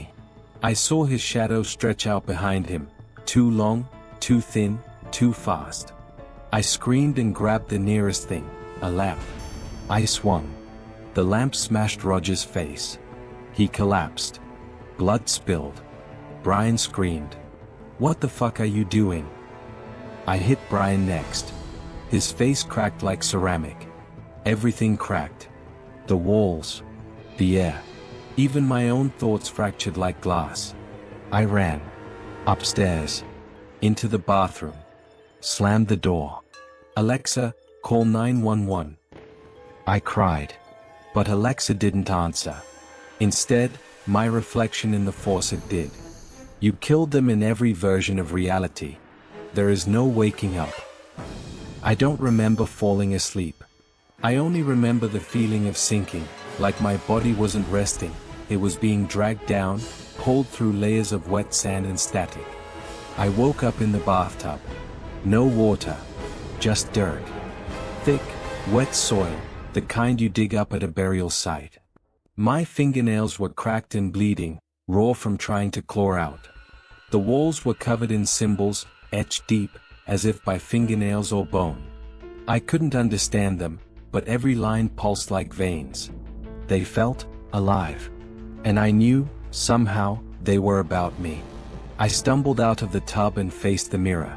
No reflection. Instead, I saw Roger, still lying on the basement floor. His skull crushed in, the lamp beside his twitching hand. Then the mirror flickered. Now it was me standing over Roger. Again. But this time, I was smiling. Covered in blood. My eyes black pits, endless, stretching into forever. I whispered to myself. "You always do it. Every time. Every version." I bolted out of the bathroom. The hallway was longer again. Wrong. It didn't end in the stairs anymore, it ended in a door. One I'd never seen before. Old, heavy, with a rusted black knob. It seemed to breathe. The wood groaned softly, like lungs pushing out a final breath. I should have run the other way. Instead, I opened it. Inside was nothing. No floor. No ceiling. Just a void, but not silent. In that void, I heard laughter. Infinite. Shifting. Familiar voices all blending together, echoing like they were inside my skull. Brian. Roger. My own voice. All warped. Then I heard a new voice. "You're the doorway, not the guest." I fell forward. The world rebuilt itself around me like collapsing scaffolding. I landed in the basement, but not the one I knew. The carpet was soaked, sticky, red. It reeked of iron and something worse, rotten copper and decay. Brian was on the couch. Or what used to be Brian. His limbs were too long. His neck had unhinged, stretching upward like a periscope. His mouth gaped wide, filled with writhing fingers instead of teeth. "Welcome back," he gurgled. "He's awake now." "Who's awake?" I asked, trembling. He pointed behind me. I turned. Roger stood there, except, it wasn't Roger anymore. His body floated an inch above the ground. His face was peeled away, revealing rows of shifting mouths underneath. His voice came from everywhere, from the walls, the floor, the blood itself. "I told you, the trip doesn't end. You just peeled back too far. You saw what sleeps under the skin of reality." I screamed. I ran.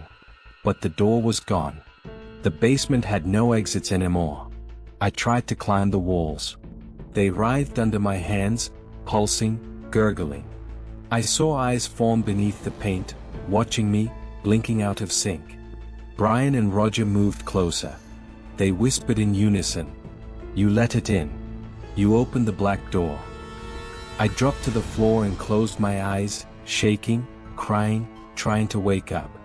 Then I heard sirens. Voices. Real ones. I opened my eyes. The basement was normal. Blue carpet. Dim lights. The TV on pause. Roger was on the ground. Not floating. Not monstrous. Just broken. Unmoving. His face was gone. Blood pooled beneath him like ink spreading across a page.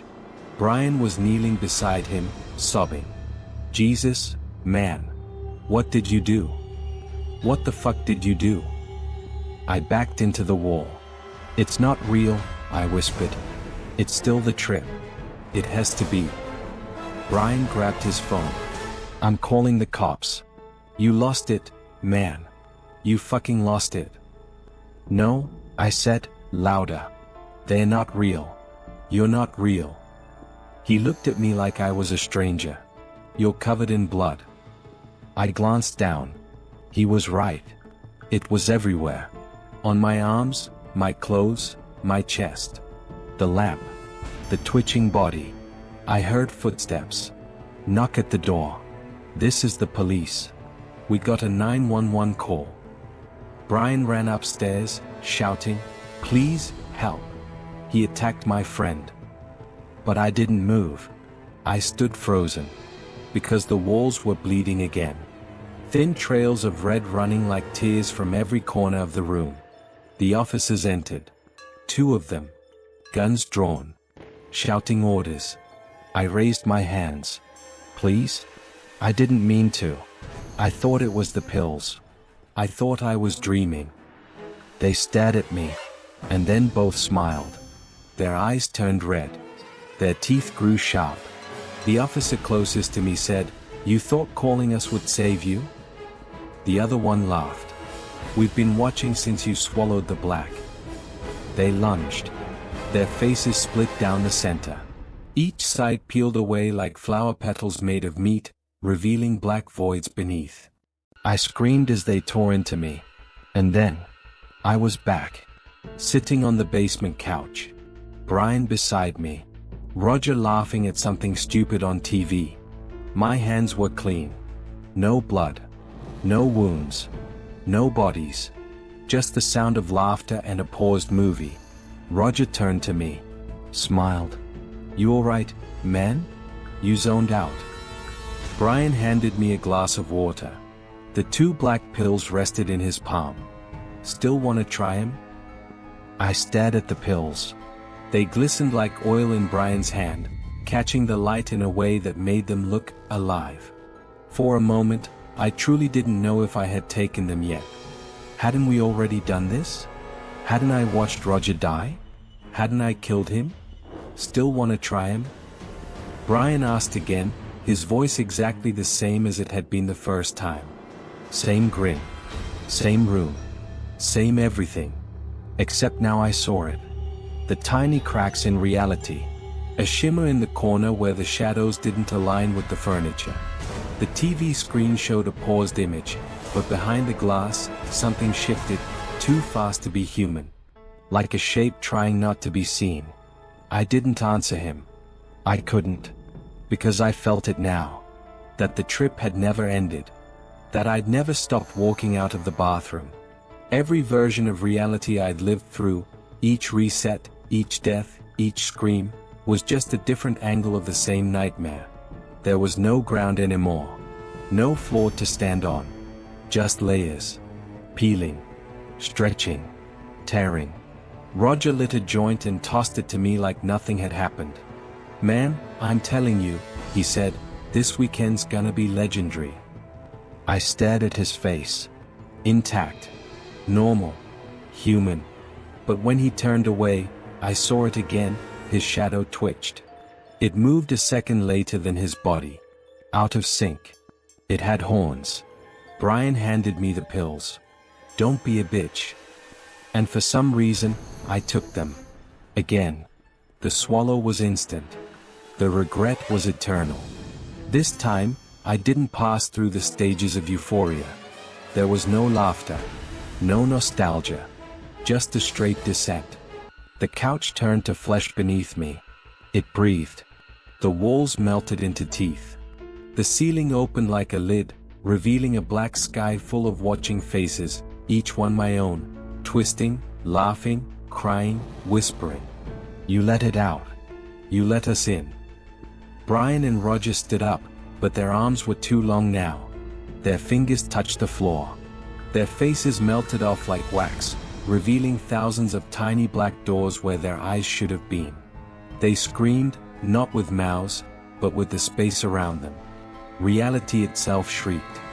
I tried to run. There was no exit. The stairs were gone. The door a wall now. I clawed at it, sobbing, begging to wake up. To feel anything that wasn't wet meat and bones cracking underfoot. And then a light appeared. A hole in the wall, shaped like a human body.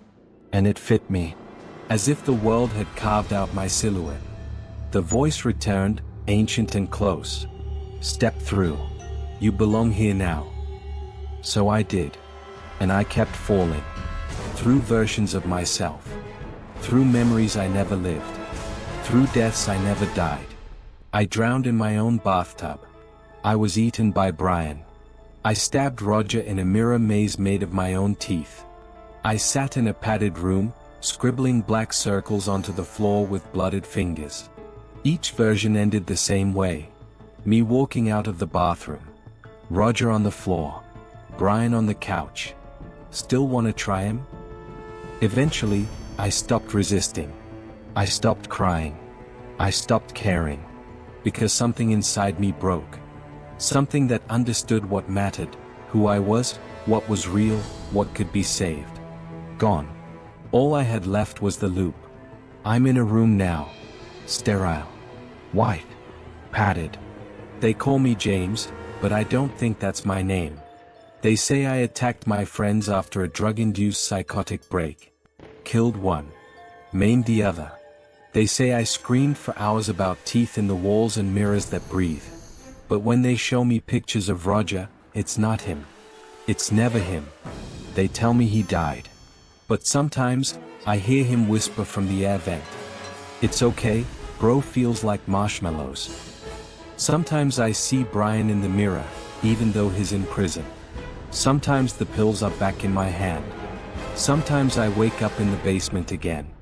And when I sleep, I see the black door. Always closed. Always waiting. But I know the truth now. It's not just a door. It's me.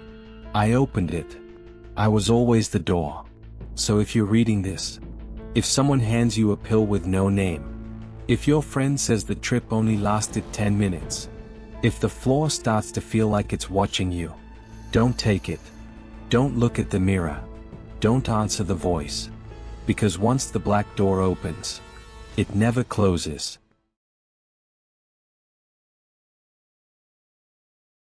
The guy moved in late last Saturday night. I know because I woke up near midnight to the screech of metal on metal. He'd rammed his U-Haul into the dumpster outside my bedroom. Not bumped. Not nudged. Rammed. I sat up in bed, the sound still ringing in my ears like a scream. From my second-story window, I watched him step out to inspect the damage. He was tall. Absurdly tall. Almost as tall as the U-Haul, and when he rested a hand on his hip, the space between his arm and chest looked big enough to fit a whole person inside. I couldn't tell what he looked like. The streetlight caught only glimpses, the outline of a square jaw, the faint gleam of pale skin, the shine of his white button-down. But even from a distance, something about him felt off. I considered going out to help him. Just say something neighborly. But my gut twisted into knots. A voice inside whispered, "Don't open that door."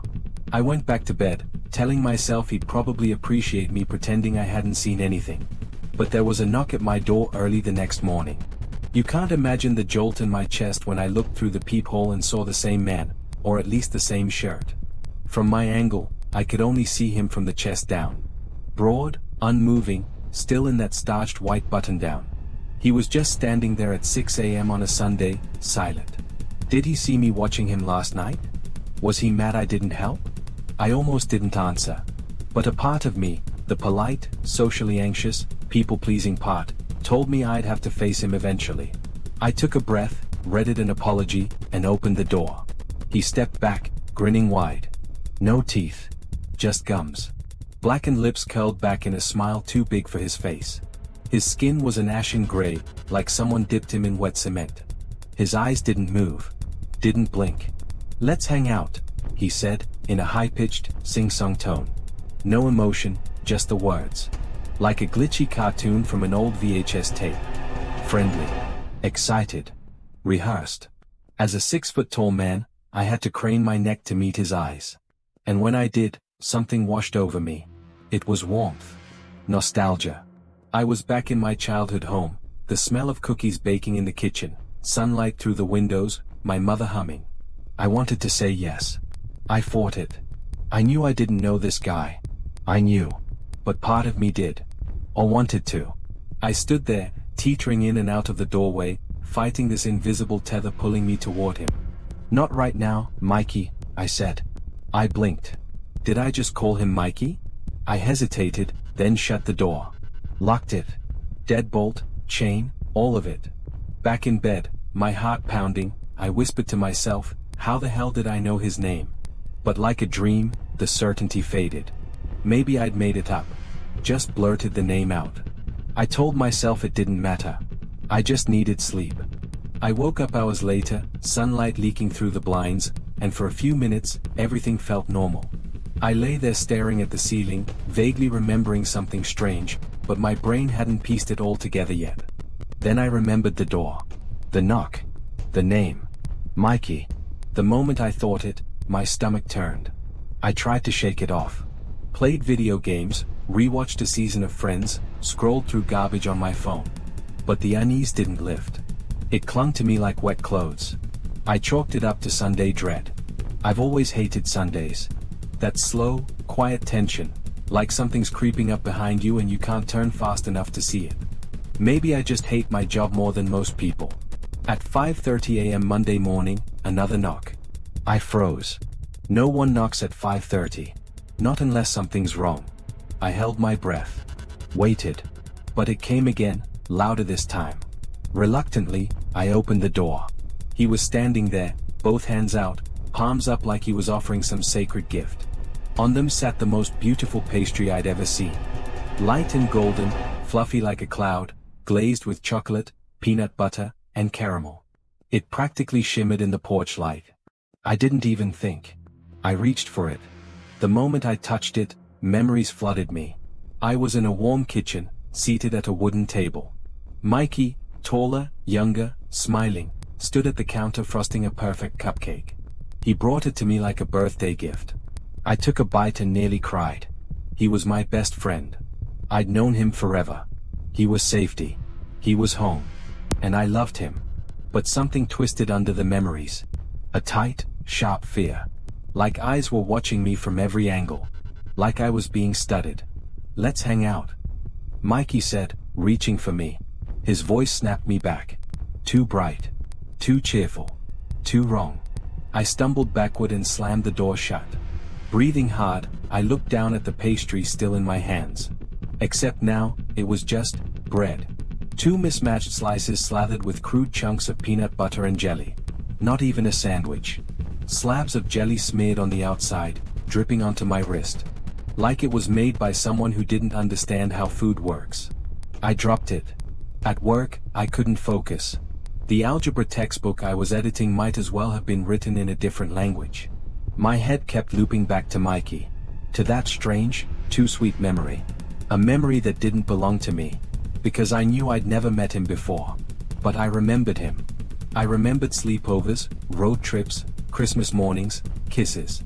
It was like my mind had been hijacked and stuffed with a childhood that never happened. I made a decision. No matter what, I wouldn't answer the door again. I wouldn't talk to him. Wouldn't even look at him. If I saw Mikey, I'd run. But when I pulled into my driveway that evening, he was already waiting. He didn't knock this time. He was just standing there in the parking lot like he'd been waiting all day, unmoving, arms hanging at his sides, head tilted slightly like a curious dog. His grin widened when he saw me, gums stretched taut, lips dry and cracking, eyes locked onto mine before I could even slam the car door. "Let's hang out," he said, beaming. I turned to go. I meant to turn, to walk away. But I didn't. Instead, the moment I looked at him, my chest filled with light. I felt warm. Safe. Happy. Like stepping out into spring after a long, gray winter. I smiled back without meaning to. He didn't move his body, not really, but somehow, he leaned in, just his head lowering toward me, bending forward without bending his back. His face was too close. His breath didn't smell like anything. His eyes, I couldn't describe them. Not really. But looking into them made something ancient stir in me. Something not mine. And then the memories came. I was small. A toddler. Laughing. My feet kicked at the sky as I soared forward on a swing set, and Mikey, tall and proud, stood behind me, pushing me again and again. His hands were huge on the chains. It was my birthday. I was blowing out candles. Mikey lit them one by one with fingers the color of cigarette ash. His long yellow nails curled over the lighter like claws. We were on a baseball field. He was my coach, patting my shoulder with encouragement. He was my best friend. He was my brother. He was my teacher. He was everything. And then we were older. I sat in the backseat of my car, sweaty palms pressed against the upholstery. Mikey leaned in. I kissed him. His lips were dry, cracked, cold. But my heart thumped in my chest like it meant something. It meant love. "Let's hang out," he whispered, eyes still glued to mine. I took a step forward. My body moved without me. But somewhere deep inside, an alarm screamed. Not in words, not even in thoughts, just a soundless, primal howling. Something feral clawed at the inside of my skull, trying to tear me away from him. I imagined going into his apartment.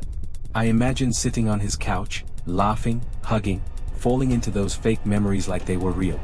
Then I imagined screaming. Bloody, endless screaming. Pain like I'd never known. A void with a voice. I ran.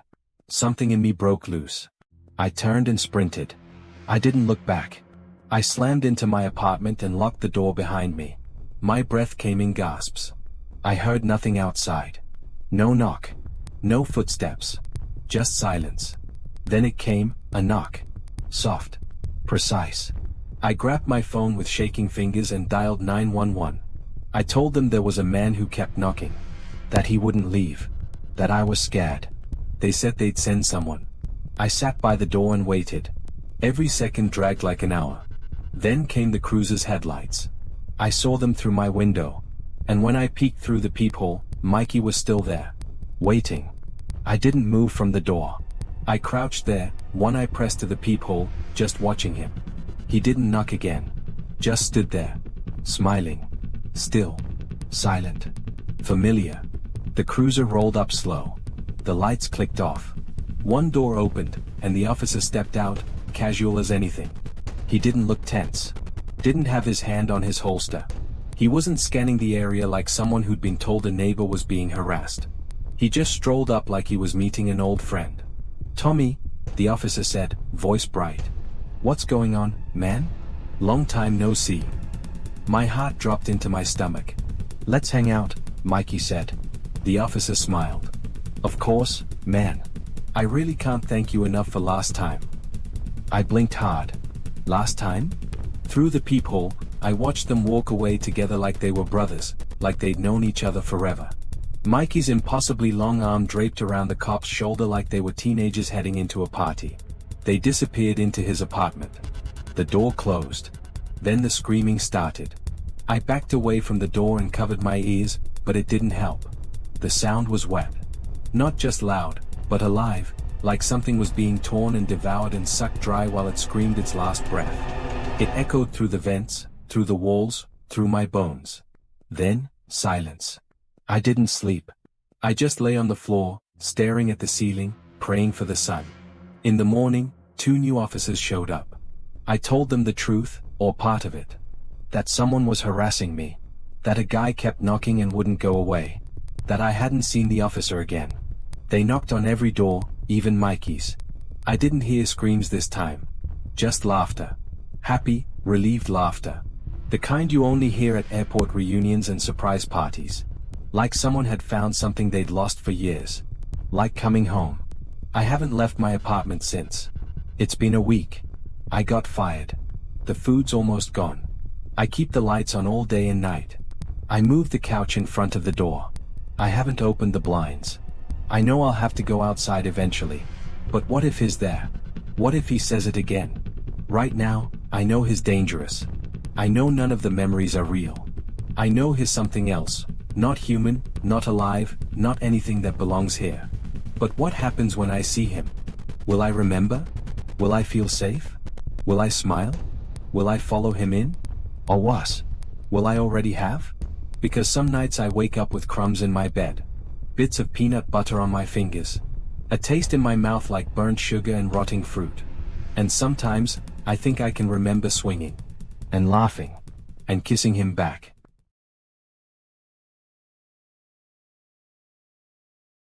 Everything started with a flyer. Looking for participants, paid sleep study, $2,500 compensation. 1 overnight stay. No known sleep disorders. Call to apply. I was unemployed, behind on rent, living off microwave noodles and fear. Easy money just to sleep? Hell, I didn't even read the fine print. I showed up at the address, a medical-looking building off campus that smelled like disinfectant and quiet regret. A woman in scrubs greeted me. Too friendly. Too still. Her badge said Dr. L.A. She led me down long hallways lit with flickering fluorescents, into a small white room. 1 bed. 1 camera. Wires. Electrodes. Air so clean it felt dead. Lie down, she said. You'll feel a little pinch. Then, sleep. That's when everything started to go wrong. I dreamed of a facility. Not that facility. A different one. Bigger. Darker. Deeper. The walls weren't white. They were a dull, fleshy pink. Something organic pulsed just beneath the surface, like muscle. Or membrane. I walked barefoot down a hallway. The floor was warm. Other people were there too, some in hospital gowns, others in regular clothes. None of them spoke. They just stared straight ahead. Wide eyes. Open mouths. A man in a lab coat walked up to me. His face moved too fast, flickering like an old film reel skipping frames. His voice sounded like static pushed through clenched teeth.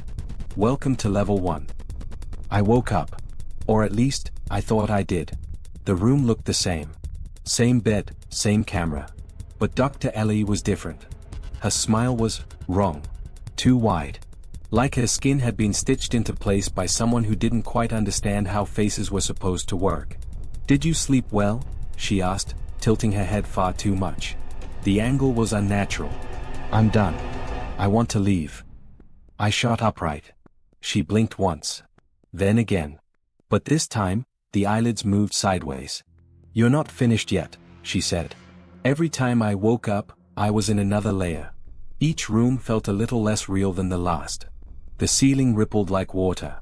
The walls breathed. In one version, the bed had veins. In another, the camera blinked at me, literally blinked, like an eye. They told me I was making progress. That I was doing well. No subject has ever made it this far, one of them said. His voice dripped like molasses, slow, syrupy, and wrong. That's when I realized, they weren't studying how I slept. They were studying how I dreamed. And I was sinking layer by layer, deeper into their world. That's when I started seeing the others, the real ones. People who'd also signed up for the sleep study. One girl, Sasha, told me she'd been there for weeks. Maybe months. They keep us dreaming, she whispered. They feed on the transitions. That flicker between sleep and waking. There's energy in it. I asked how we could wake up. She laughed, a horrible, empty sound, like something rattling in a dry throat. You can't. Not unless you reach the bottom. But no one knows where that is. One night, if you can even call it night here, I found a mirror.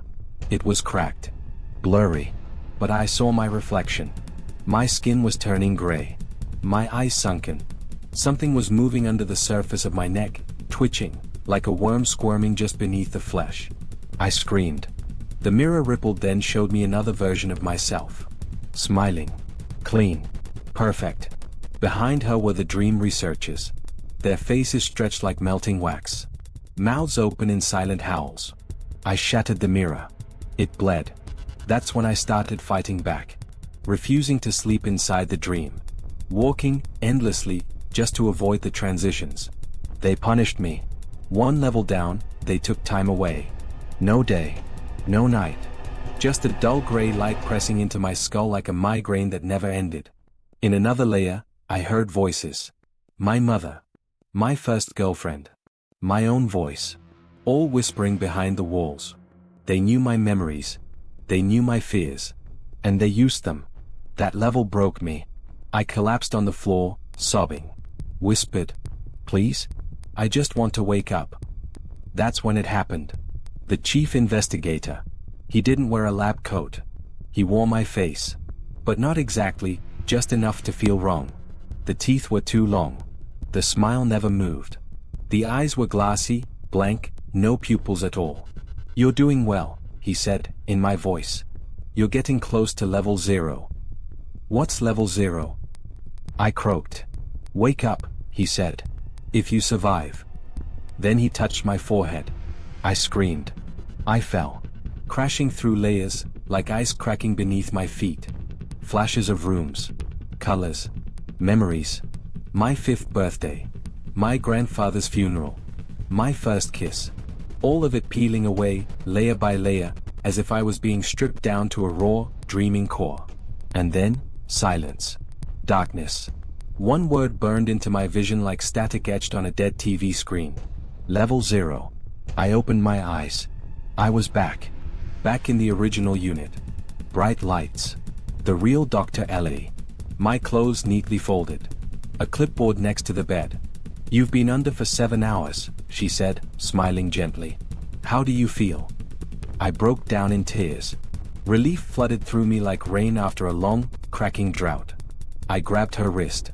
It was horrible, I said. I thought I was trapped. She handed me a cup of water. Said the brain can play strange tricks during sleep. Hypnagogic. Nested dreams. Lucid cycles. All perfectly normal. I signed the forms. Took the check. Left that place as fast as I could. I ran all the way home. That night, I tried not to sleep. Every time I shut my eyes I saw them. The researchers. My reflection. My own face, rotting. I paced around my room. Drank coffee. Chewed my fingernails until they bled. But eventually, I passed out. And I woke up in a room I recognized. A bed. A camera. A clipboard. The door opened, and Dr. Ellery walked in. Only this time, she didn't even bother wearing skin. Her face was a rotting mess of tentacles and teeth, eyes blinking like barnacles growing out of her skull. Her voice didn't come from her mouth, it came from everywhere. From inside my ears. My teeth. My bones. You reached level 0, she said. But you never left. I screamed. Clawed at the walls. Tried to wake up. Tried to move. Tried to breathe. Nothing changed. The room stayed still. The clipboard now read. Subject, Ethan Cross. Sleep study, Phase 3, simulated awakening.